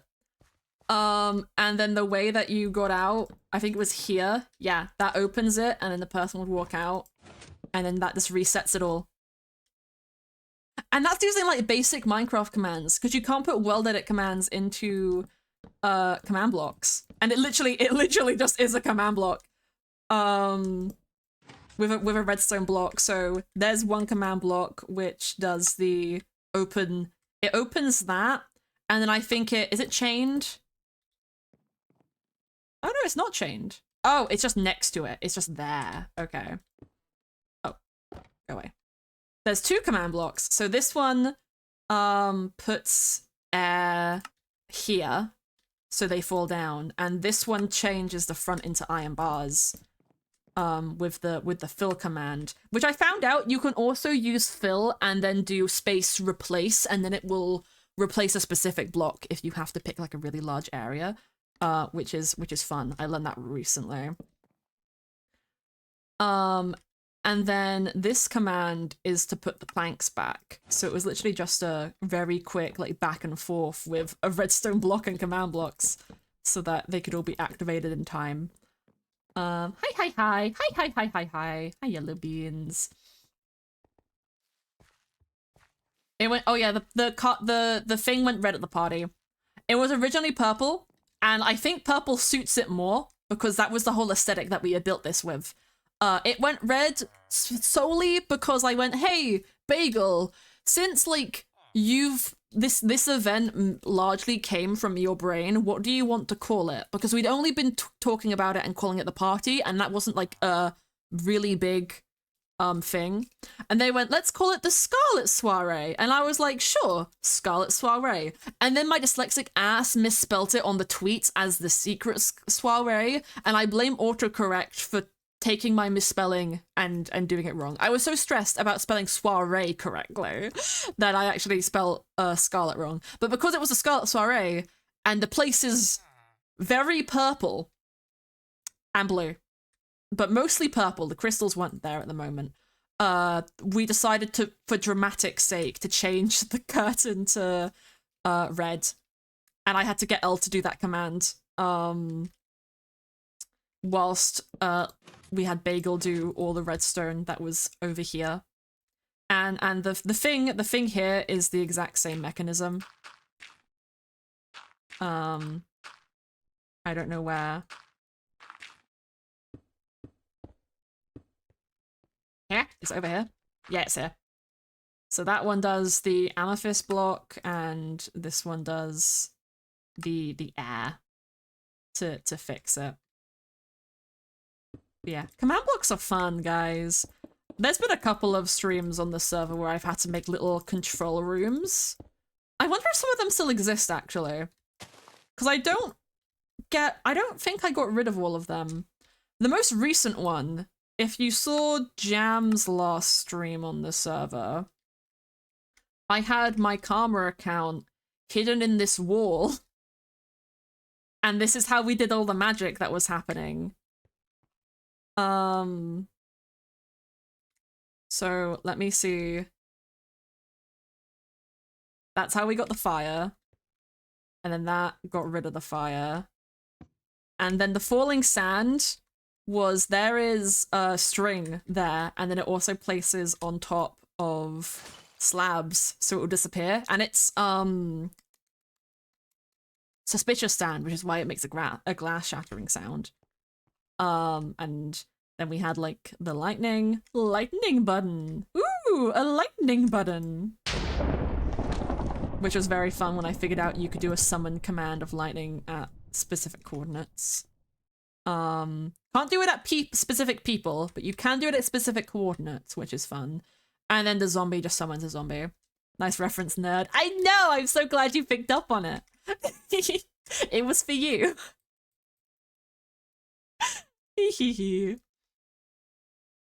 In party was revealed that I had a dream about Allura being involved somehow, and that was the day she escaped. Yippee!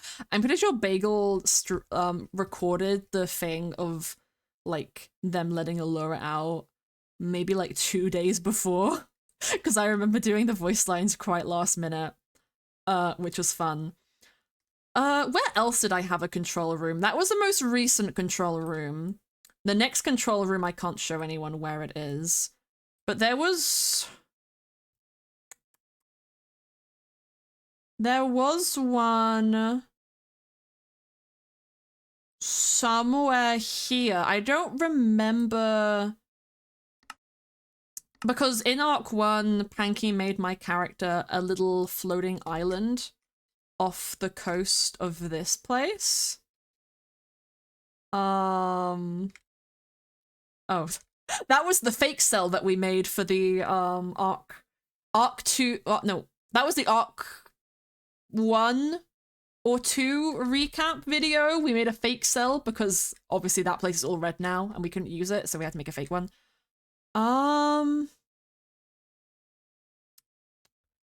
There.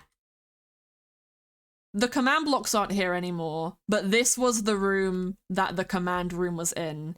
And then above here must have been where the island was. It's completely gone now, but that's where it was. I'm not sure actually if there's been many other command rooms. Oh wait, there's been one more that I remember.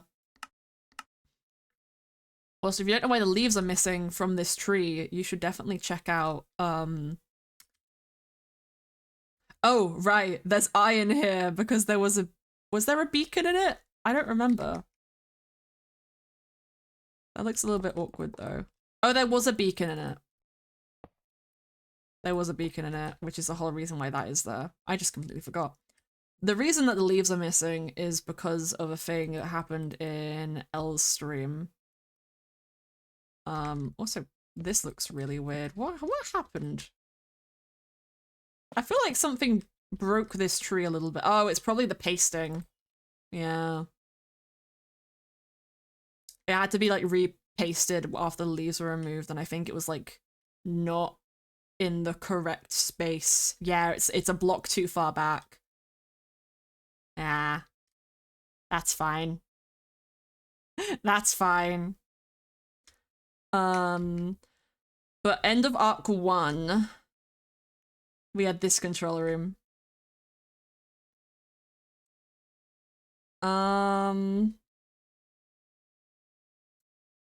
Which, that was for the weather. That was to clear the effects on Karma. These were the day settings and the fire rules. We had this big chain command block. And this was the TP commands to get everybody back to the main area. Did I do Cloudy twice? No, that was this L's old username. Okay. That's what this was. Which doesn't need to be on anymore. And then this one might actually break my PC. Wait. But I think if I stand here...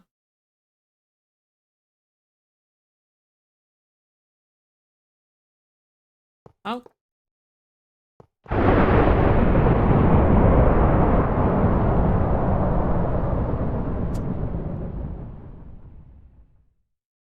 Ooh, it's on my Minecraft sounds down. I'm sorry if that scared anybody. I placed it wrong. Oh my god. This was the end of Arc 1. We had... I don't remember who was in the control room, because I was playing...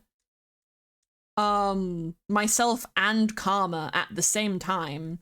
So someone else must have been in the control room. It might have been Sky. Yeah, that's what that does. Actually, let me check, because I don't remember if this did, like, everywhere? Yeah, it did all the way around.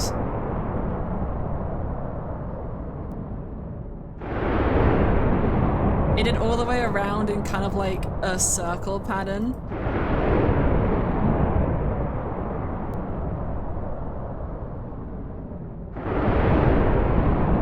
But it wasn't quite even. But that was what this was, which is very, very fun. I didn't quite understand how chain command blocks work, which is why there's a massive redstone line on top of it. It should have just been one and they continue on, but you have to like make them, I think it's repeat, conditional, always active, and then you start it off with one of these, which is unconditional and needs redstone, or is conditional and needs redstone. That's insane. Yeah, that was when I was first learning command blocks. Don't even get me started about the model work that I had to learn for this server.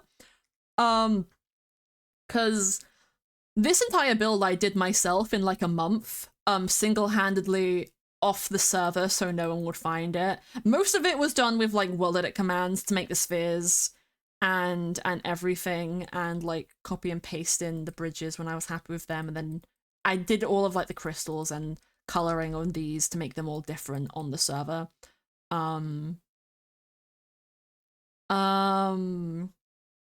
And that was fun. But then we have the models, because I had to learn how to use MBT crafting, which is the least intuitive mod I have ever learned in my life. Like, if you think Minecraft texture packs are a pain, try putting this shit into it. Try making, like, I bet I've made over like 100. I've definitely made over 100 models. Most of them are custom. But like, I'm so happy with them. That which reminds me, I need to get a new scythe actually, because I'm pretty sure I destroyed my last one. But like, look at this. I made this. I'm so happy with this. You compare this to like my first scythe. I think I definitely, I don't know if I have the picture saved on my PC or if it's on my external hard drive. I know I've posted it in the Mythrill server at some point, but I don't know where. And it was probably ages and ages and ages ago. But the first thing I ever made in Blockbench was a scythe model, and I never ended up coloring it because I wasn't happy with how it looked. Oh, I do have it. Wait. Let me. I cannot just drag and drop that. Okay, let me image. Second thoughts.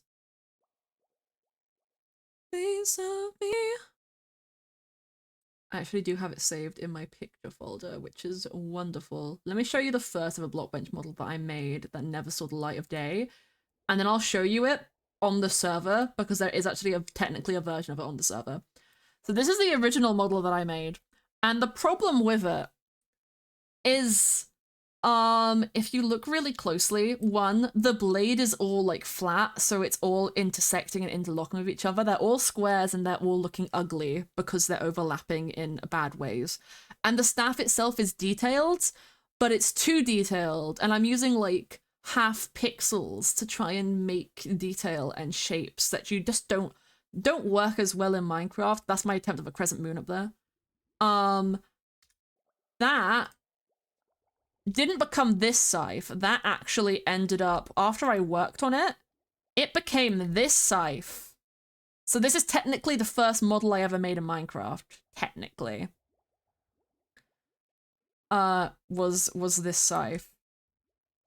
But if you want to be more technical, the first successful thing I made was Jam's hat.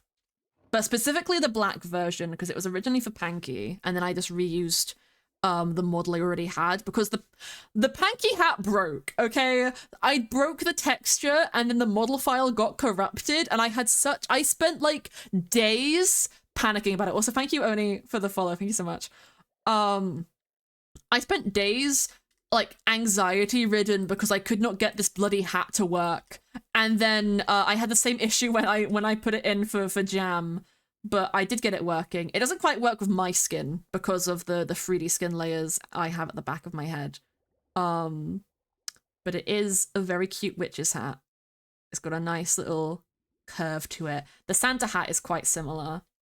And it is getting to Christmas, so we can check that out. The Santa hat also doesn't work quite well for me, but it's basically the same hat. I just curved it more. Or actually, it might be the exact same hat as the witch's hat, but just colored differently and with a ball on the end. With the Artemis eyes on the wall. Oh yeah, the eyes, doing those. That was me learning how to make, let me find a reference. That was me learning how to make adaptive textures which animate in your hand, and then also applying that to a 3D model. I think the most impressive version of that I have is not something on the server. Anyone who watches Moon Intensity's Fallen, though, Souls, I not only voice act the character Soul or the sun. But I also modeled Soul's weapon, her staff, which has like a cool animated fire that swirls around it. We don't have that on this server, but we do have Karma's scythe, which is like the third scythe that I made. It's the biggest one. It's big, it's juicy, and it's got sparkles. Some of which are kind of in my head right now. Yeah, they're next to my head. But those were fun. Those were very fun to do.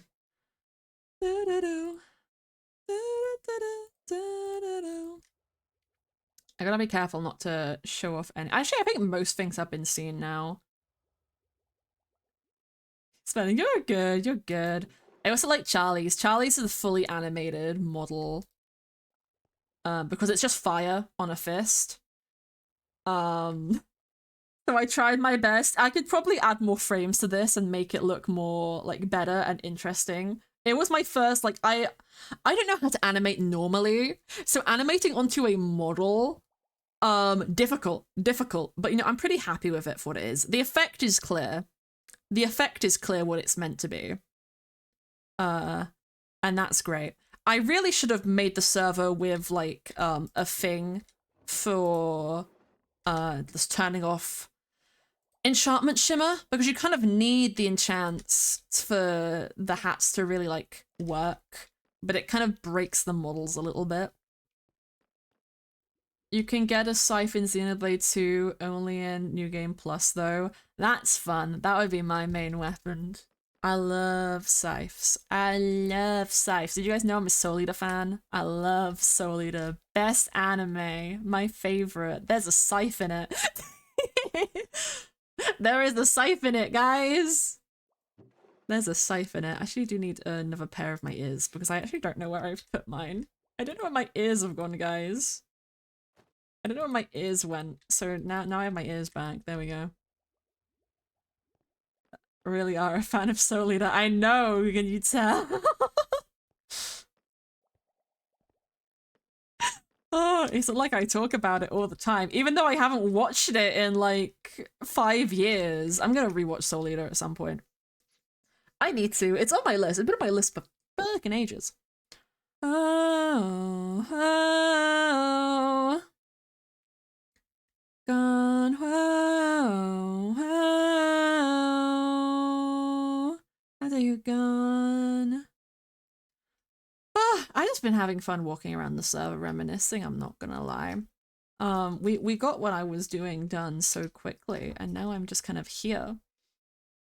But I just wanted something to do that wasn't gonna be too much effort and would let me talk to chat a lot, because that's what the plan was today. The plan was to catch up. The plan was to say hi and to let y'all know what's going on the Mythrill SMP and how things are shaping up. And they're shaping up pretty well. I've got a lot of last minute work to do, which I think I've already mentioned kinda. But, you know, we're getting there. And I'm gonna need a big fat break when this is done.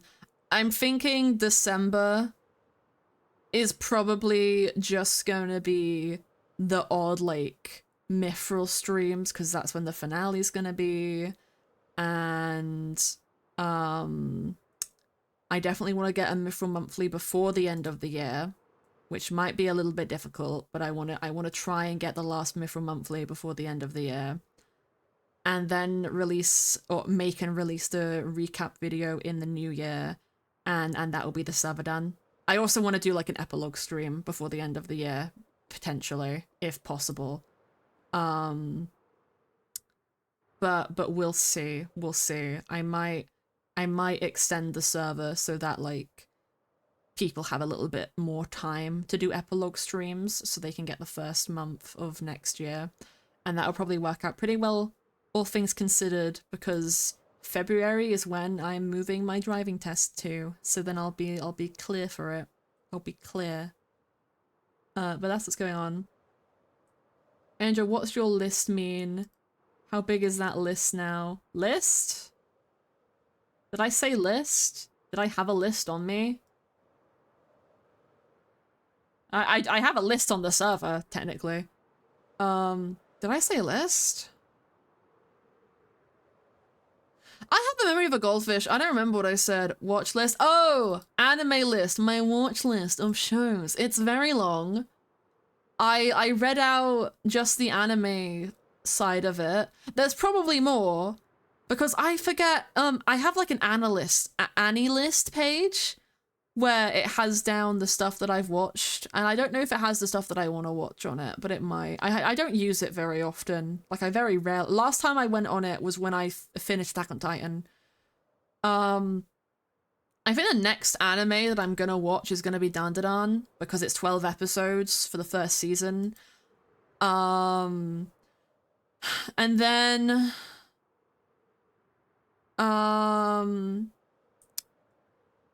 if I can talk Charlie into it, because me and Charlie are planning to watch Dandadan together, I want to watch Soul Eater with them because I'd rather watch Soul Eater with another person. But it's one of those shows that I'm like a little bit self-conscious of. I'm just self-conscious of anything when I show people it. But I also like watching stuff with my friends because I love them and I love sharing stuff that I like with them. We can watch Soul Eater if you want, Mars. Don't threaten me. I just don't know if you're gonna like it. I just don't know if you'll like it. But, I mean, if we can get through, like, the first 4 episodes, then you can decide if you like it or not. I just don't know if you're gonna like it. Oh. Then Arcane happened, you know what type of clutch that has on somebody. I mean, Arcane was just Mars wanted to show me it, and I was like, yeah, I've heard it has really good writing, let's do it. And then I went a little bit feral over the end of Act 2 of Season 2, and now I'm really excited about tomorrow. But that's currently happening and releasing thing, so it's kind of like, it makes sense that it is grabbed my attention out of everything else on my list. It's like Lego Monkey Kid I watched at the beginning of this year because I was watching animatics on YouTube because I was an animatic watcher kid on my iPad. And I was just watching some of the old ones that I really enjoyed, partially listening to music and watching the animation style and partially just vibing. And then a new one came on for Warrior of the Mind to Lego Monkey Kid, which fits so much. It fits so much. And then I watched the show because I was feeling depressed, and now it's probably my favorite show of all time, even though season 5 makes me want to die. It just makes me so happy, and I'm so attached to all of the characters. And I love mythology, guys. I will talk about it forever. I love it. Monkey Kid, familiar tales, new adventures. Monkey Kid, that other king rests in his hands, and evil surrounds him. He rises against them, show them who's the Monkey Kid. One of my favorite things about Lego Monkey Kid is one of the villains in that show is so Warren coded. It's so Warren coded. Like they have a 2-season build up for one villain who is the main antagonist of season 3 who wants to recreate the world in her image. It's Warren Mythrill SMP gender bent. Her color is even blue, and she even does the crystals. She even has the crystals, but they're ice, and I'm just like, I did infect you against your will, Mars, but in fairness, you did watch it with me because you loved me and wanted to make me happy, so it's really your own fault for caring. Evolved into plagiarism and paganism and witchcraft. Wait, what? May have gotten into Greek mythology lately. Oh, based. I love Greek mythology. I've never been able to get into Percy Jackson. I have the books. I really enjoyed reading the first book. And I like reading. I just find it really hard to commit to reading an actual book, let alone a book series. I find it really difficult. That being said, I will sit and read AO3 for hours. But when I read stuff on AO3, it's usually 1 or 2 shots, like stuff that's smaller and more digestible. And it's can be I have to be like really engaged to watch a multi-chapter fic on AO3. But I mean, Percy Jackson isn't the most accurate to mythology. I do quite like Epic the Musical, but I haven't actually listened to all of it ever. Um I think it's because I already know the story of the Odyssey, and I know it's not exactly one for one either. They're adding a little bit more embellishment for the musical to make it more interesting. Um and what I've seen I really, really like. But I haven't listened to all of it. My favorite song is "Wouldn't You Like," and is it Hermes? Yeah, it's Hermes. Hermes is probably my favorite of the gods that I've seen. I do know a lot of the uh not the Vengeance Saga. I think it was the Wisdom Saga. Yeah, I think I've listened to all the Wisdom Saga. And I like those ones quite a lot. And I like War of the Mind a lot because of the LMK video that I watched of it. How many watched of it? Based, very based, very based. But yeah, I'm just a big mythology buff. I love all the mythologies. Give me something that's mythology based, I eat it. Love the God of War games, especially the 2018 game and Ragnarok, which are like, you know, Kratos' Greek mythology in his original trilogy, but then he went to Norse mythos, and the Norse mythos is just so difficult to research because of the post-Christianization and the bastardization of it by like the religious movements of the time that like erased all of its like meaning. But it's still really cool to try and derive like that meaning back from what you do have. Um, there's another musical being made. Is there? For what? For what? I also obviously Greek mythology. I've just been like a Greek mythology fan my whole life, and I don't know. I think it really came about because I found Overly Sarcastic Productions videos on YouTube when I was writing like my Macbeth essays during school. About Gilgamesh. Oh, that's kind of fun. That's quite fun. Like Arthurian legend too. That's not really mythology. Though it has a lot of ties to like Celtic mythos, which can be pretty difficult to look into as well, because it has a kind of the same problem as Norse mythology, where it got Control Alt deleted by Christianity. And then there's Egyptian mythology, which like is more interesting for how the British Museum robbed their tombs than it is for like a lot of the other stuff that was happening. But you know, their gods and stories are very, very cool. Um I like them quite a lot. Though I will say part of my interest in them definitely comes from my passing interest in Yu-Gi-Oh! and Chinese mythology because Sun Wukong. Mars has been reading me Journey to the West, and it's wonderful. It's wonderful. I love Journey to the West. I want to read the other prolific novels that that were kind of grouped with Journey to the West in China, because the way that they wrote their stuff was that like scholars were so highly revered that they would write like quote unquote fiction with like well, it not quote unquote fiction, but it was more like this is a fictional mythological religious based text that I am writing to push this political movement for this emperor who I support, is what I mean by that. I would never be that nice to you. Oh, of course, of course. Mars Marzaki hates me, and will never admit otherwise on the internet.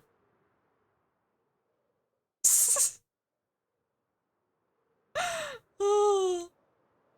Do you think they're still casting voices off of the Gilgamesh fin? Oh, okay, that's cool. I don't know too much about Gilgamesh.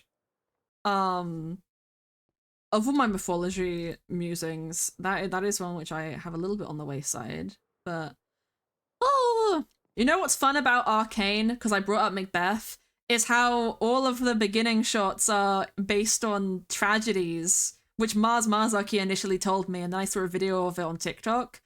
And Caitlyn's is a Macbeth reference. And then you can make parallels between Mel and Ambassadors and Julius Caesar. What are the other ones? Jinx is a French Revolution stance. Victor is Phantom of the Opera. And what's really fun about Victor's, I found out, is the mask that is being put on him is being held by Jace's hand. That's not Victor's hand, that's Jace's hand. Mel and Victor parallels in the show. Yes. Heard that someone is making a game based on Epic the Musical. That's so cool! That's awesome! You know, that's another game I want to play. I want to play Hades, because I have the Hades game. I have Hades 1, and I don't know anything that happens in the game. I very purposefully, like, avoided all of the spoilers that I could, but I've never played it. I just found it randomly on Steam once and put it on my wish list when it was, like, unreleased, and then it released and I bought it, and I have not played it. I think it's because it's a roguelike, so it inherently scares me to try and open it. Kind of like, I want to play Hollow Knight too, but it has kind of the same issue for me. But I want to play that because, like, it's going into probably one of my favorite parts of Greek mythology, which is the underworld and, like, Hades and Persephone. And Zagreus in and of himself is, like, really interesting because when you look into the history of the Greek mythos and what was, like, codified at different ages and, like, the scriptures that we can still find, Mycenaean Greece, like the which was like the precursor to ancient Greece. Hades doesn't exist. Persephone and Demeter do. And Poseidon is the king of the gods in Mycenaean Greece, and then Zeus is kind of pushed to the side. Hades does not exist. But Zagreus does. So people think that Zagreus kind of evolved into Hades when ancient Greece rocked around. And then he got like Poseidon almost got split apart and then put some of his attributes onto Zagreus, who became Hades, and then he got mellowed down, and then Zeus became king of the gods because they had less of a focus on chthonic gods, and chthonic gods were gods of, like, the dead, which were, like, a big deal in Mycenaean Greece, and technically Poseidon was one because he had the epithet Earthshaker, because he was a god of earthquakes and they would cause death, so he counted as a god. Basically, watch Overly Sarcastic Productions videos on, like, mythology and everything, because that's where I get all of my information from. And they're really entertaining and really, really good.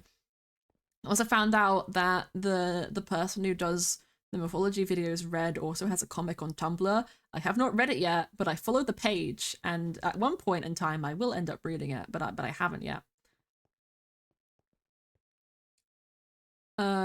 Not the only one that runs around in circles of Minecraft sometimes.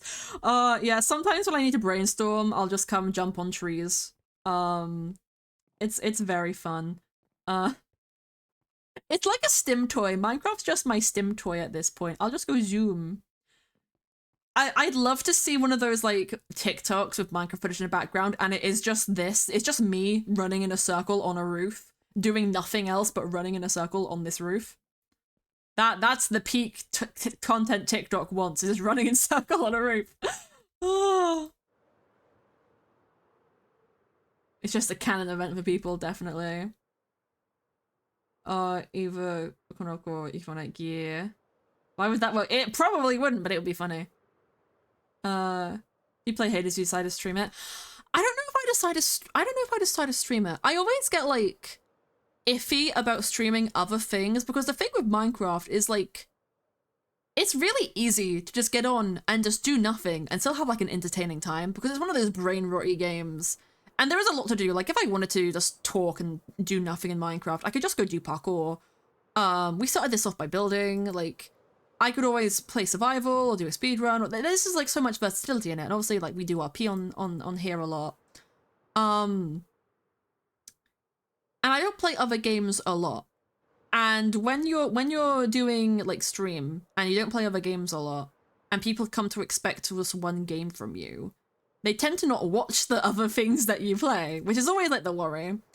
But I am doing streaming a lot more casually now than I, like, used to. So, you know, maybe there's space for some more experimentation. I have in the past. I have experimented in the past with other things. But there's a lot of games that I just wouldn't want to stream. Genshin and those games are too, like, controversial nowadays for me to really want to stream. I've also, like, not played them in months. Sims isn't something that I'd enjoy playing, I don't think, on stream. I got web fishing recently, which I haven't played, but I guess that could be fun. You know what I have been playing? And I'm gonna blame Chris Chilzo for this, though it isn't really his fault. It's mainly your fault, Twitch chat. But Chris Chilzo was playing a Pokemon TCG game on which I didn't know what it was, but I knew it was Pokemon, and then chat told me last stream what it was because I think someone asked about it, and now I've been playing it. I've got a couple of nice cards. I've made a binder of all of my shinies. I have two. You know what? I'll actually pull it out while I'm flying, and read you off the cards that I have, which I have in my shiny binder. And I'm not gonna stop my spins. I downloaded it last stream. I have not been playing it daily, but I have been playing it. Oh, you can actually hear it. Let me turn that down because I don't know if that's copyrighted and that's gonna go through my mic. I can open a booster pack right now. But first we're gonna look at my shiny binder because that has all of my little holographic cards in it, and they're my favorites. So I have, I don't know. Ooh, I've landed. I don't know if it counts as a shiny card. It probably doesn't, but it has like that silver edge to it. That not every card has. So I'm counting it as it's pretty. Because it has a holographic edge, but I've got a Dragonite. And I've got Mewtwo! It's not like the super special one. It's just got like a shiny edge to it as well. But it's Mewtwo, which I thought that was my first legendary. I've got Marowak GX. It's not the full page art, it's just like the little box art, but it is a GX card, which has been very useful. I've also got two Gengar GXs. One of them is the small box art, and the other one is the like full spread GX card.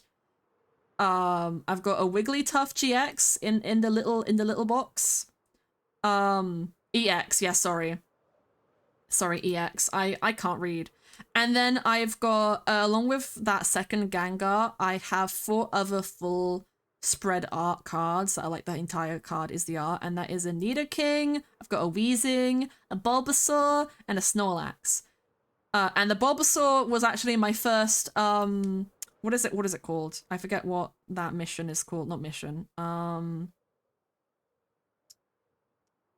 Wonder Pick. The Bulbasaur was my first Wonder Pick, which I got really lucky on. Oh, actually, I have a Mawile now, which I also got from a Wonder Pick. I got like really lucky on a bunch of Wonder Picks, and then I did a Wonder Pick where there was like a chance to get a Moltres or the evolution of Tentacruel, or maybe it was just Tentacruel, but like a shiny card of it, and I got Meowth instead, and I was really sad. I'm actually, oh, that's the battle. That's not where I wanted to go. Ooh. Let me see if my Mawile.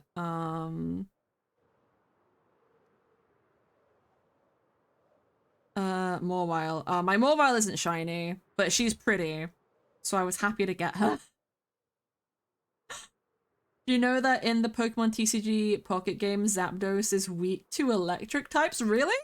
I know there's a couple of like little type discrepancies between the cards and the games, or like the weaknesses are a little bit different. I've never really been a Pokemon card game player or collector. Oh, I have the entire Dragonite line now. Yo, that means I can use them in my deck. My deck is atrocious right now because the most cards that I have are like ground. But the team that I have right now is like it's supposed to be a grass deck, but the only grass Pokemon I had was the Bulbasaur line.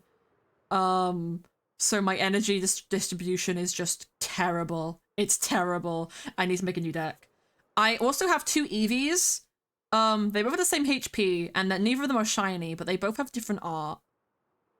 Which is cute. And I've got the first evolution I got was Vaporeon. So that's something. Yeah, most of my cards. Fell.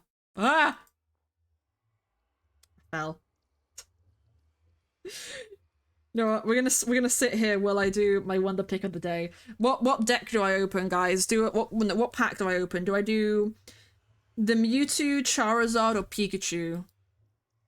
Do I do Mewtwo, Charizard, or Pikachu? What are we feeling? What are we feeling?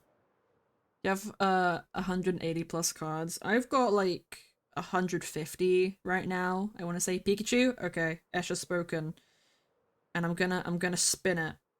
I know I can open a booster pack. I'm gonna open a Pikachu pack. We're gonna go really, really high in the air. And no, chat, give me a number. Give me a number. A low number. That's how many times I'm gonna spin it to choose which pack I'm gonna open. 17? Okay.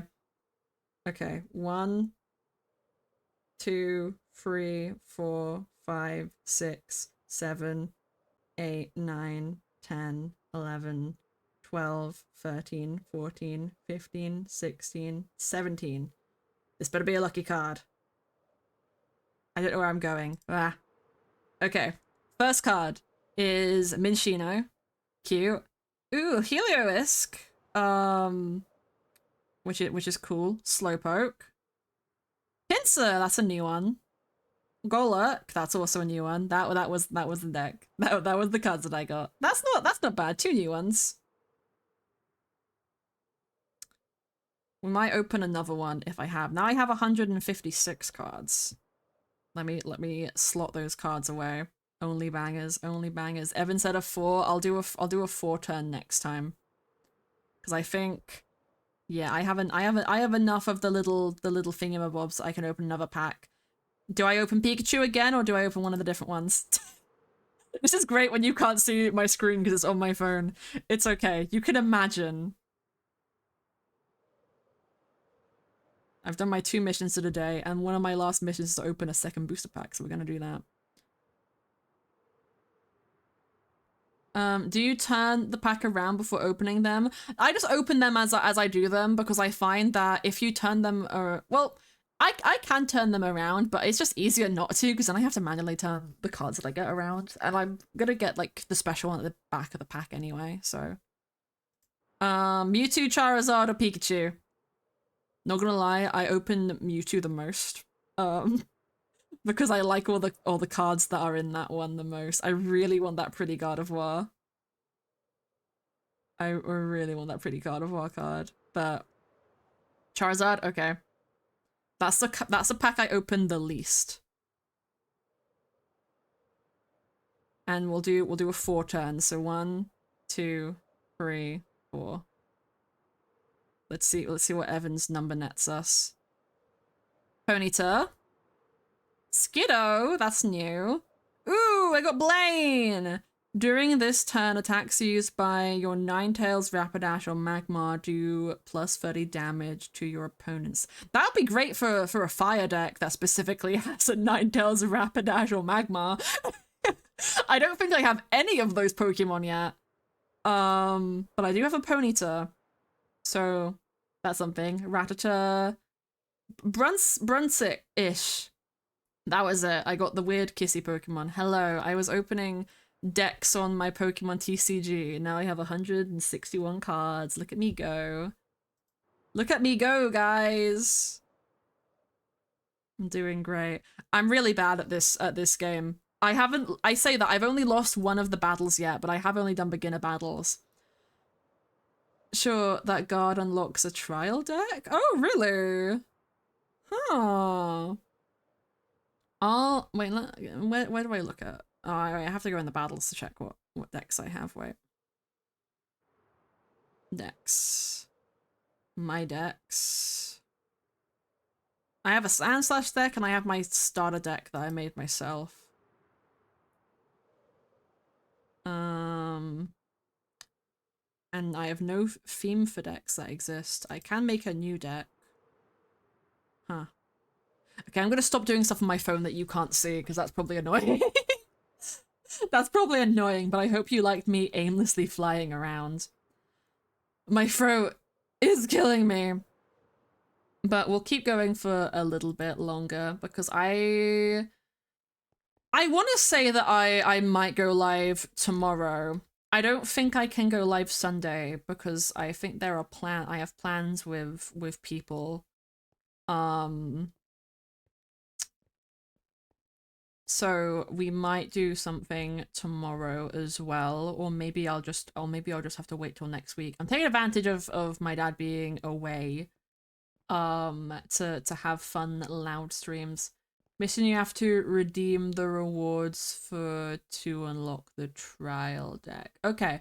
I'll have to look into the missions then. I really haven't done too much. I'm like level 6, level 7. Come to sleep. It's not even okay. Well, it is actually 10 o'clock. But you know, that's fine. You know what I've been watching a lot recently? Among Us videos, specifically modern Among Us videos. And I kind of really want to play Among Us. But the thing is, Among Us is only really fun when you have like at least 10 people to play. Because that's just really fun. You know what else I learned, since you were talking about anime earlier? There's a Death Note Among Us game. It is like probably exactly midnight for Mars right now. What is that emoji? It's garlic bread. Evan is sliding you some garlic bread. I miss Among Us. Don't think I played since the first year it was popular. I never played it a lot. I liked a couple videos. I'm a big Alpharad fan on the YouTubes, and since it was first popular in like 2021, 2020, I don't remember when it was. He does a lobby every Monday with like his extensive group of friends where they all play. And it's really fun. They play a lot of Modern Among Us, but they've also been playing the Death Note Among Us game. I've never watched Death Note, but I've learned a little bit about it from the Among Us ripoff that they made. This is like an officially licensed Death Note social deduction game. It's feeding me. Why don't I show up more often? Exactly. Maybe I should get more food emotes. I want to redo all of my emotes. Not gonna lie, but that's been like a thing for a while. I just haven't had the time. There's an egg. Goosey's Duck is better than Among Us. It's better than normal Among Us. I do quite like, there's a mod for Among Us called Town of Us, which I do quite like. It gives you more like, I think the cosmetic items in it are free. I don't remember. And it does also have like custom maps that can be submitted by the community, and there's a lot of customization on how rules work and times and things. But I think if I were to measure the base games, I think Goose Duck is better than Among Us. Just on the base features that it gives you, because Goose Duck is free, for one. It's a free game. The only time you'll spend money on it is if you want to buy a cosmetic item. They do limited time instances of cosmetics, or there are like the normal cosmetics, which you can either like earn rewards in the game to buy, just like in Among Us, or you can buy. But you know, Among Us also has that feature, but Among Us you have to pay for the base game. And Goose Duck you don't. And Goose Duck also updates a lot more frequently with a lot bigger things. So they release a lot of like new maps. And sometimes those maps will come with like roles that are dedicated to those maps. Like there's a Bloodborne kind of themed map with a custom like role that can only be played on that map called the Crow. Which is basically like, if you survive, if you do enough things as the Crow, then you get to go on a massacre at the end, and you've got to try and like find everybody before the time runs out, and then kill them and then you win. Mars Masaki's getting so much garlic bread. Look at him go. I kind of want garlic bread. I do not have garlic bread. Did you build all of this? Because wow, yeah, not by myself.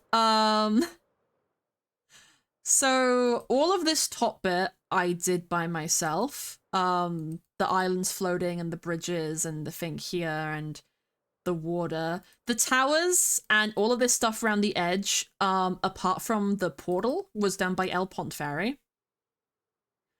And then the stuff down here, these were based on YouTube tutorials that me and Elle found. And we built them together.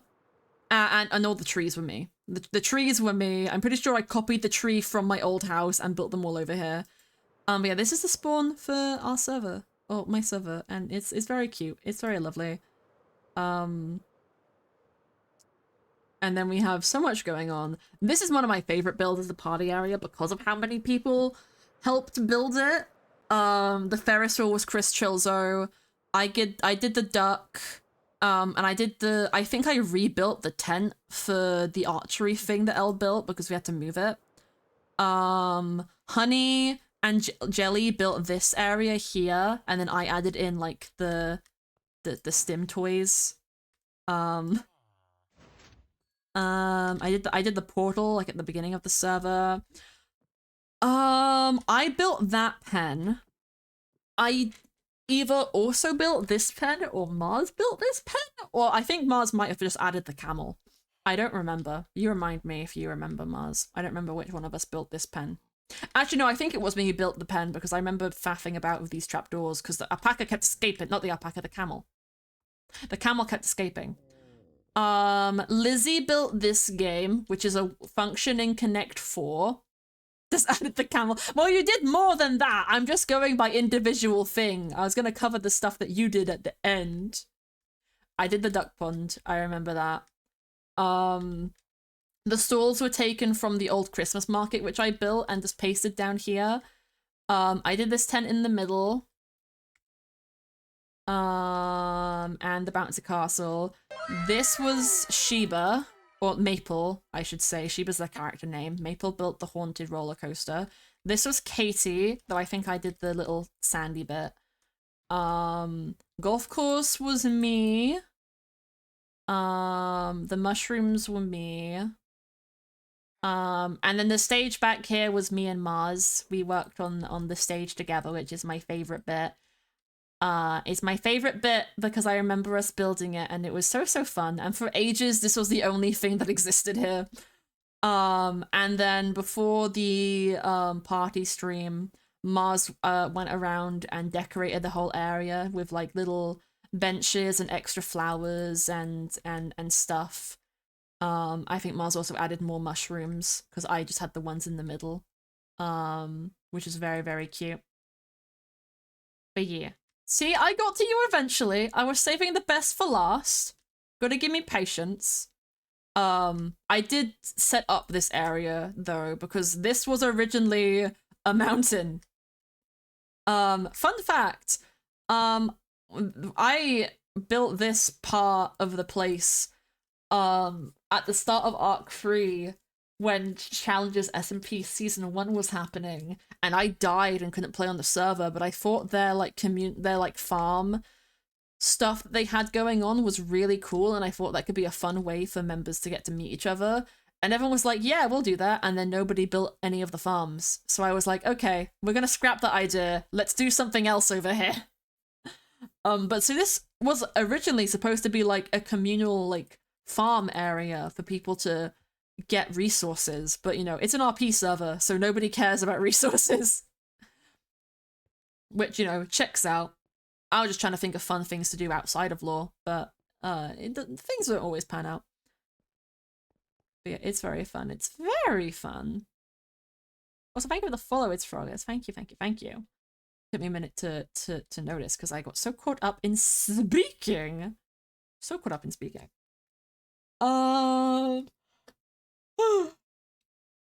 You know what? Let's go see something else that Mars Marzarki built that I really like.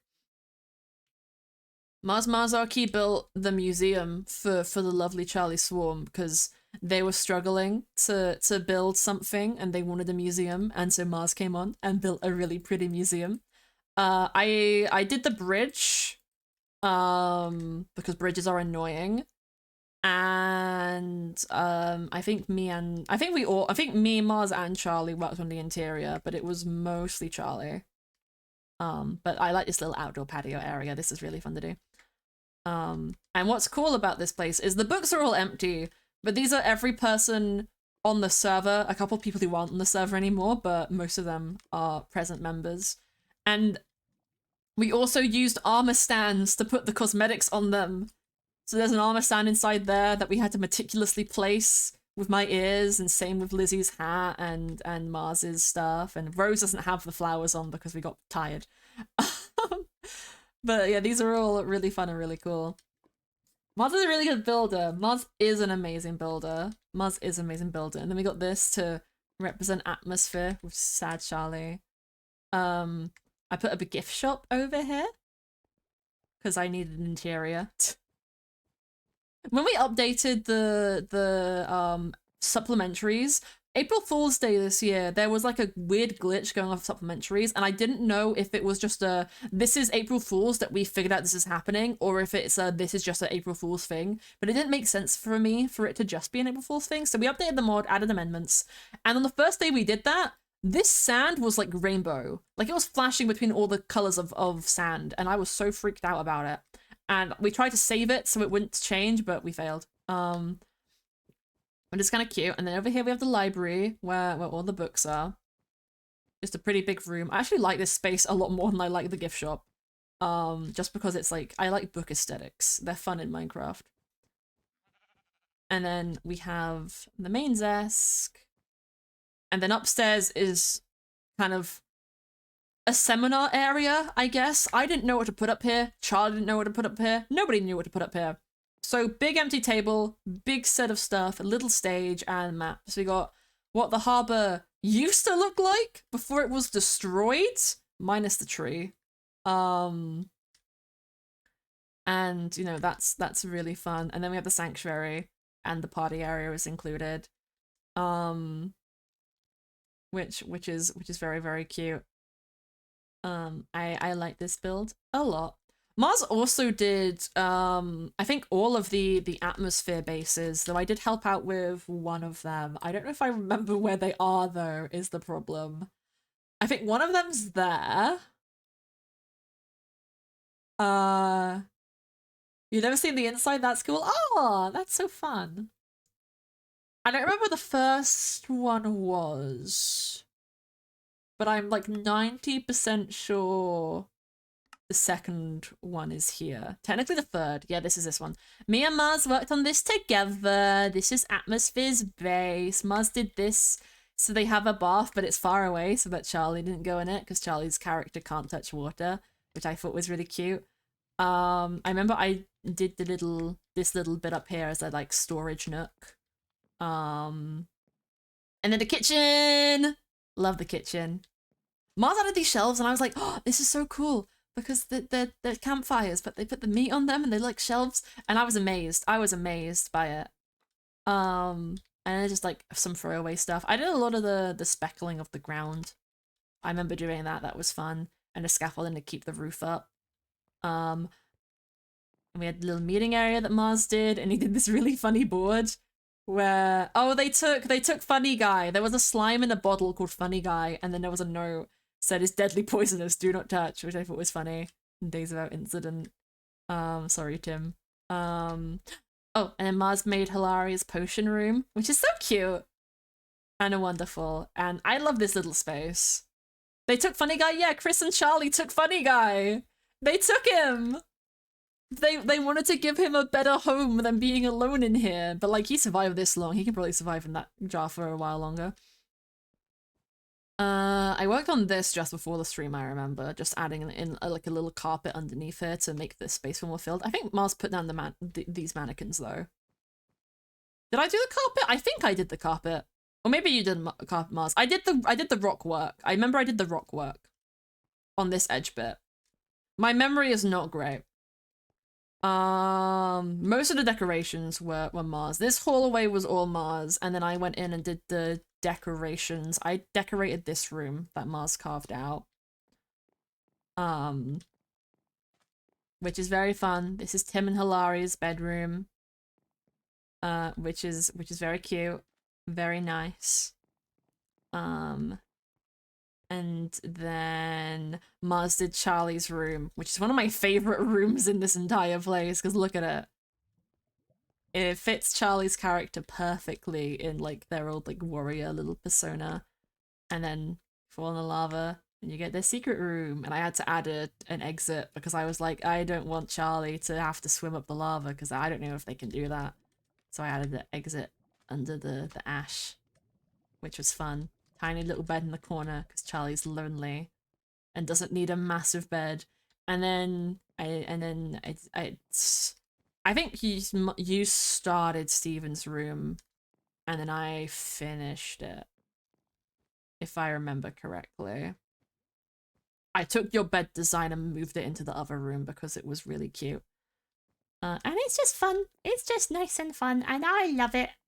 I love it. I love the kind of ramshackle-y buildings. They're really fun to do. And caves. Gotta love a good cave. Gotta love a good cave. I bounce my way out of there.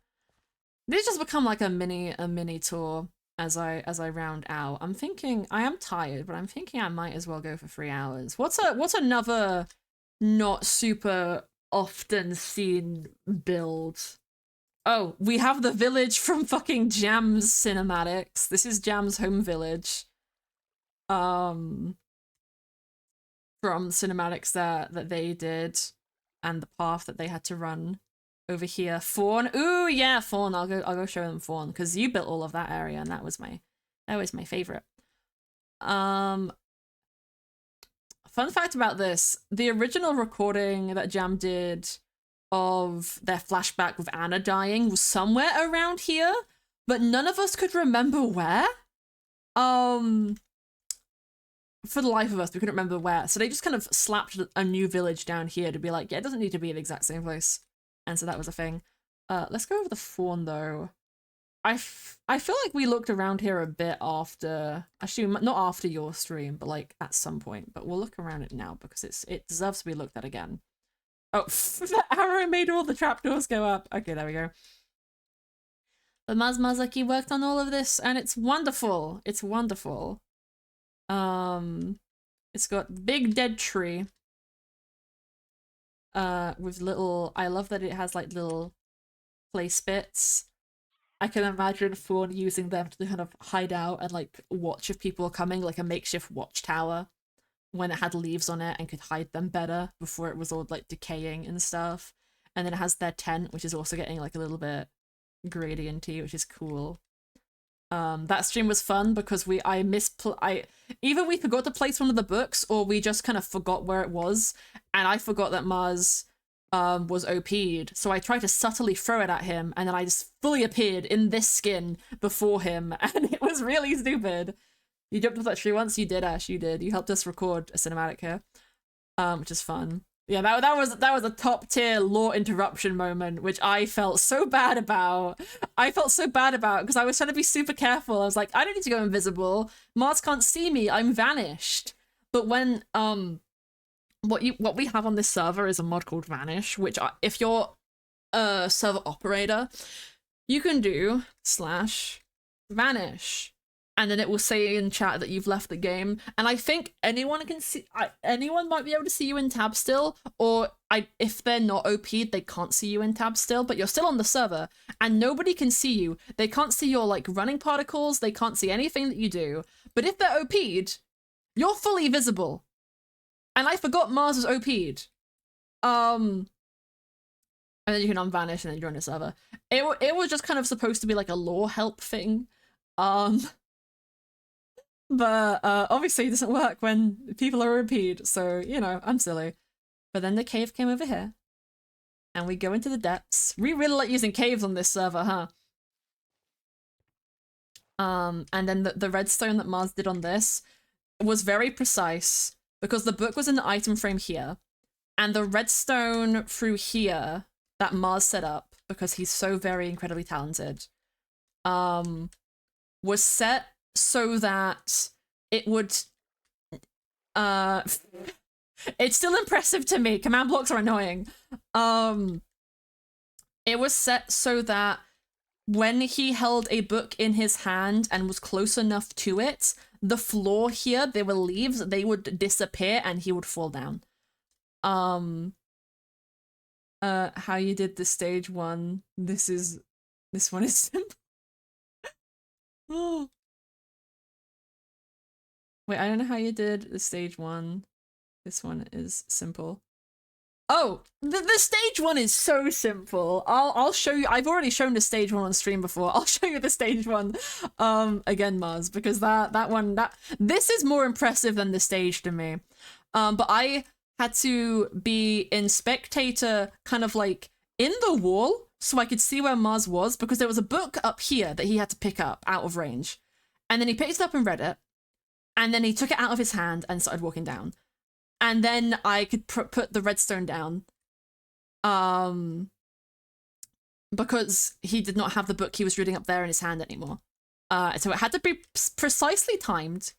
And then when he got here and was on the leaves and picked up the book, the floor fell out. Which I thought was just really cool because I hadn't seen a command block that did like a radius effect like that before. Yeah. My point is you did more impressive command blocks than I did. I feel like I said that rather arsey, but I didn't mean it to be insulting. And I love this space down here because of how creepy it is. Like, look at how overgrown, but like it doesn't. It feels like a little bit lush because of like the big leaves, but it mostly feels like creepy. My shaders, I realize, are really, really bright by default. So I need to like turn them down if I'm doing spooky lore. I just like being able to see. But especially down here, this place is so creepy with this blood splatter and then Fawn came out of the ground. But I'll go back to the stage and show you, because I showed this to people earlier, Mars. Writing something horror vibe. I had fun writing the books for you to read. We showed those off earlier as well, and I was like, yeah, these are fun. But this is the redstone for here, which is just a piston, which moves a redstone block to hit the command blocks because I was too lazy to do an intricate system. So this one, yeah, it's /fill in these precise coordinates to place the dark oak planks over there. And that is what it defaults on. So when you get a lever, or a redstone torch technically, it moves up there, which triggers these command blocks, which this one replaces those 9 blocks with air, and then this one replaces the amethyst in front of there with iron bars, which is very, very simple. And then you do it that back again, and it hits this one to put the oak planks back. And then the system to let the prisoner out is the exact same thing, just done underneath here. So 1 for air.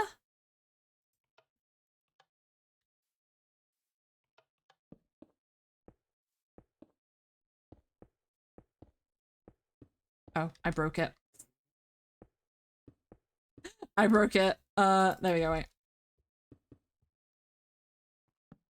So 1 for air, 1 for amethyst, and it resets. Hello, Camilla Bell. Hello. I hope I call me Bell. I am dyslexic. I read that as one word at first. Sorry. Yeah, literally watching me this.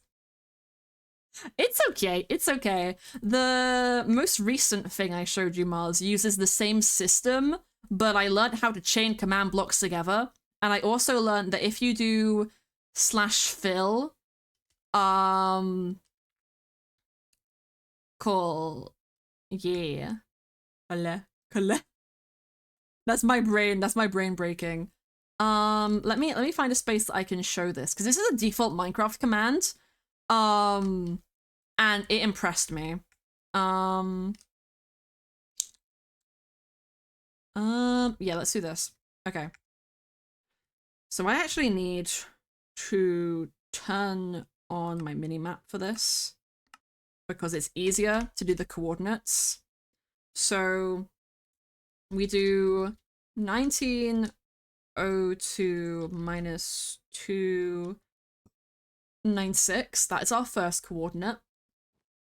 And then this is going to be our second coordinate, which is going to be 117, 102 minus 20, 98. So those are our two coordinates. That means that this, if I do, I'll show you this in World Edit as well. Well, actually, because I have a thing for World Edit to actually show you visually. So that's the selection that we have. We have those air blocks, and then we have the white wool, and we have the red wool, okay? And I'll keep the World Edit thing up so you guys can know, but we're not using World Edit for this. So the command that we use is, so we need to get those coordinates that we had. Then you do /fill this coordinate to this coordinate.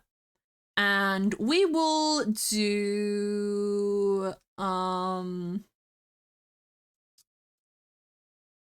yeah, let's do, oh, I fucked up, wait. Let's do lapis. Do a lapis block.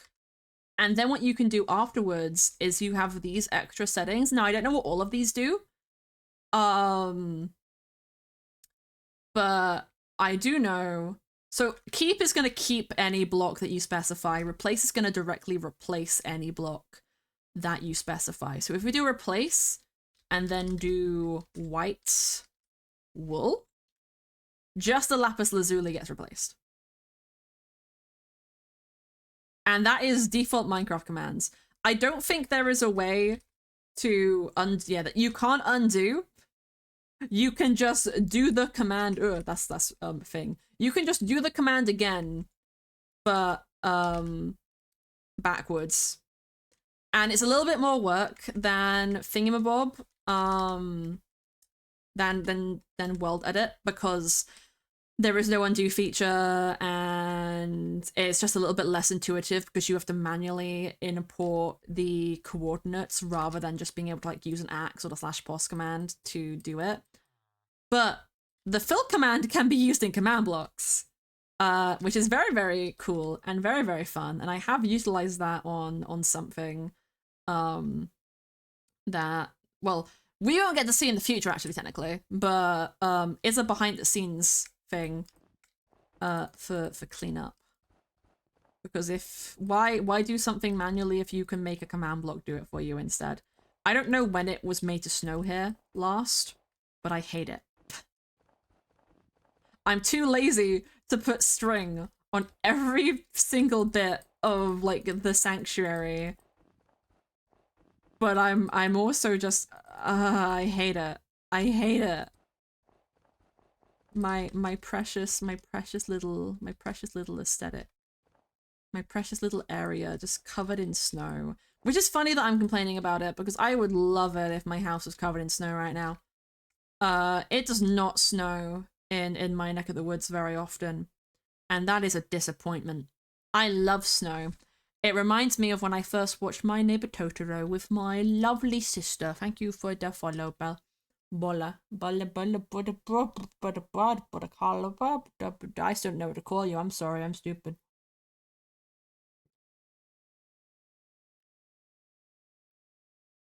Big sip of water. Because my throat! We'll keep going for a little longer. Just for the 3 hour mark.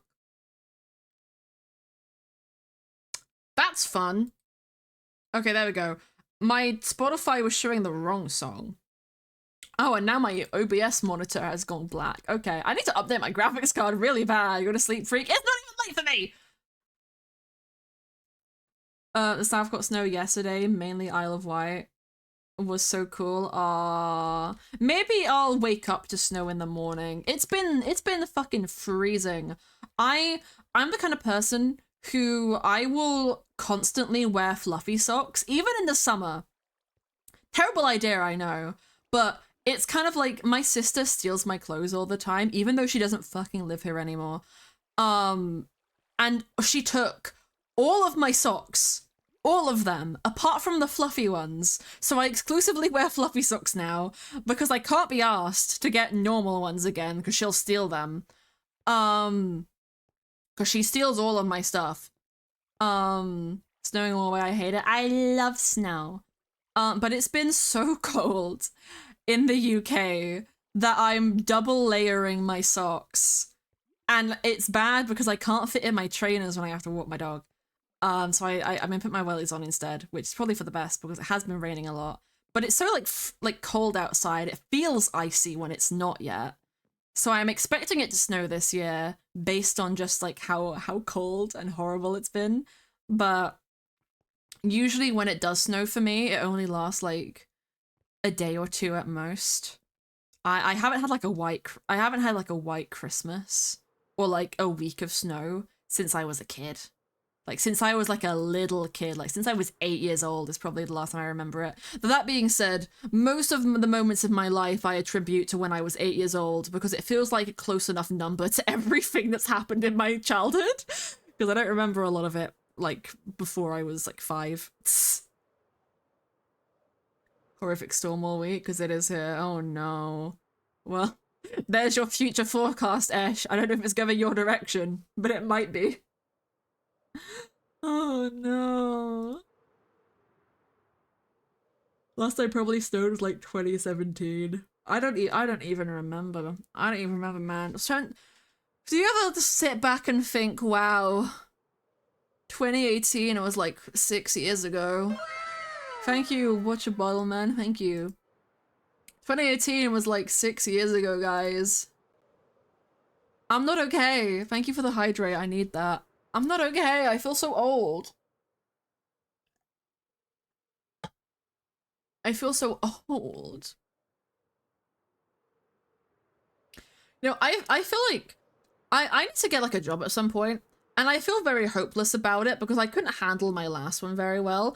I'm like low-key tempted to just try and apply for a VTuber agency, and I haven't yet, so this isn't like gonna get me in trouble.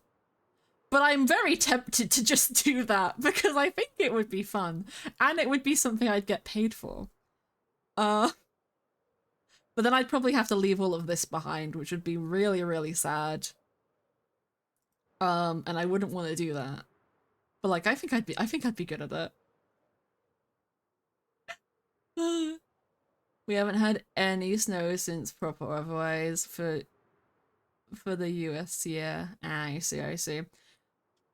I live in like the south of the UK, and we just don't really get. There's not a lot that happens here in general. I mean, okay, there is a lot that happens here, because it's the south, but it's also like there's not a lot that happens.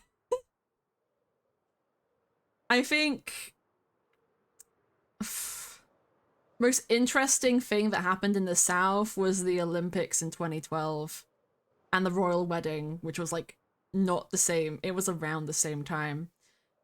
And since then, there hasn't really been a lot happening.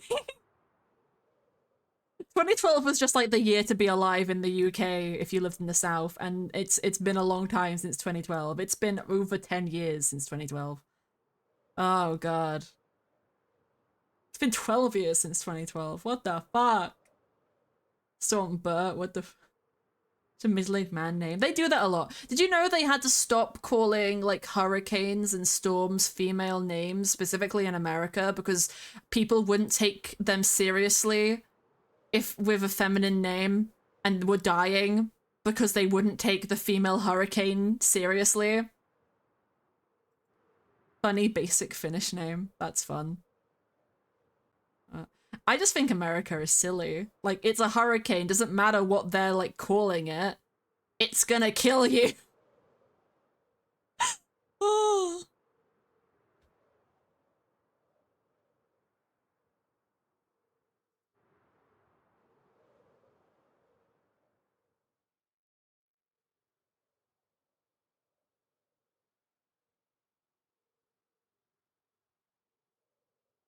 Sorry, I was answering a clingy person in my DMs. I wonder who that could be. Unfortunately, a lot of the people in the US are stupid. I don't know what else to say. There's not a lot else to say. Rather die to Katrina or Raphael or Bert. You know what? I'd die to Katrina because of that one song, Katrina, Katrina, Katrina. And it sings like songs. Thanks, Mars. Love you too. Love you, bestie. Teehee, teehee. Feeling angry and depressed. I make bad decisions. I make bad decisions. Actually, here's a thing that I'm gonna go do. Because technically somebody now lives in this space, so it doesn't need to be dusty anymore. I love how chat's response to Mars being mean to me is to feed him. Like, you're not you when you're hungry, Mars. Eat some garlic bread. I just reminded that there is a character in Xenoblade whose name is like, oh my god, that's so cute. That's so cute. Here, have an egg. Little do they know I hate garlic bread. I can't believe this. I can't believe this. You hate the iconic asexual food. I really like garlic bread, actually. If you get a good garlic bread, I really like garlic bread. A rare treat in my household. Actually, you know what's really good? A bit of tomato soup and garlic bread. That's the shit. That's the shit. I don't have tomato soup a lot anymore, though. That's like what I had as a kid, so maybe it's just nostalgia. I'm stuck in the tree! It's okay. Garlic is disgusting. Garlic bread is awesome. Yeah, my dad has that same sentiment. He does not cook with garlic. He refuses. He'll use like leek and stuff instead, but he likes garlic bread. Actually, no, wait. He likes cooking with garlic. He hates cooking with onions. That's what he replaces leek with. Why did I think it was garlic? No, it's onions. I'm stupid. I'm stupid. Oh, you really did not like this information. I can pretend it's okay, Mars. I still love you, even though you don't like garlic bread. I can't say the same about chat, but I still love you. Esh might cancel you on Twitter because of it, but I still love you. Anything tomato flavored? This includes ketchup. That's fair. I had ketchup a lot as a kid, and I don't like it anymore. And I don't like tomatoes like in burgers or sandwiches. Like, if I'll tolerate it, but most of the time it just leaves it soggy, so I'll end up taking it out. But I do like tomato soup. It's like I don't like blueberries, but I love blueberry muffins. They're probably like my favorite muffin. But I don't like blueberries. But I love them in muffins. I love them in muffins so much. Had 4 Costas. Oh my god. That's a lot of Costas. That's a lot of Costas. It's like that one video where they're like, oh, what are we gonna do? The Greggs is closed. Or I'll just go there and they turn around, there's another Greggs. Don't like the like cheese at all. I will not have it anywhere but pizza. That's fair. I'm a basic white woman. I like cheese just about anywhere you can put it. But there's gotta be like, you've gotta have restraint with cheese. I like cheese in like on my pizza and in a burger. I like cheese as a side. But if something is fully cheese, I went to America, I went to Disney, and I got mac and cheese. And one, it said it was for one person. It could feed about 10. 2, it was smothered in so much cheese. I'm not lactose intolerant. I felt like I was gonna die.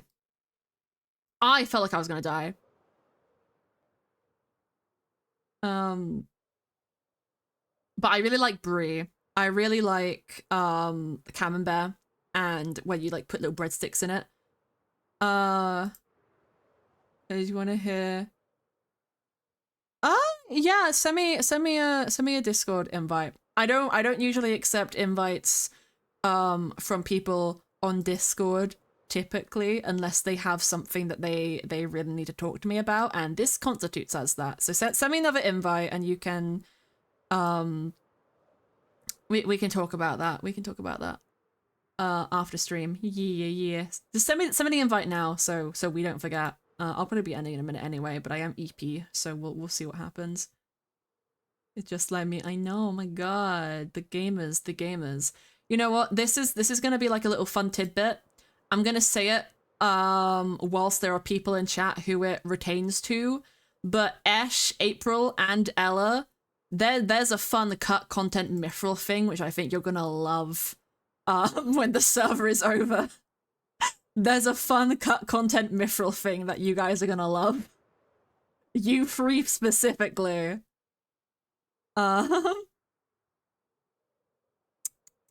Because I'm just a silly guy like that, and that's all I'm gonna tell you about it. That's all I'm gonna say, because I'm cheeky. I'm cheeky like that. I'm cheeky like that. They're gonna blinks. You can blink. You can blink. I need to. Okay, we're gonna end in just a second, but first we're gonna find somebody to raid, if there is anybody. And lo and behold, there are some people. Let's... You know what? Last stream we raided Rose Thunder. This stream, I think we'll raid Jamie Can Fly, who is doing lore on the Willow SMP right now. Which is a very cool, very fun server. I know Jam's been streaming on it a lot. They are, like I said, they are doing lore, so they might not be able to say hi to chat quickly, but enjoy the SMP, enjoy the good time with it. I hope you will have very fun. You're curious about it now? You can stay curious. I'll talk about it after Mythrill is over, because like I said, it's a cut content thing. But it was fun. Also, I see Ella in Jam's chat. We were just talking about Ella. Ella Exotic Butters, I see you. But we're gonna start a raid to Jam. That's so funny. That's so funny. We mentioned Ella and then I find them. I hope you all enjoyed stream today. Might do something tomorrow. That completely depends on how watching Arcane makes me feel. If not, I'll see you guys when I see you, probably next week. But I love you all. Let's... Oh!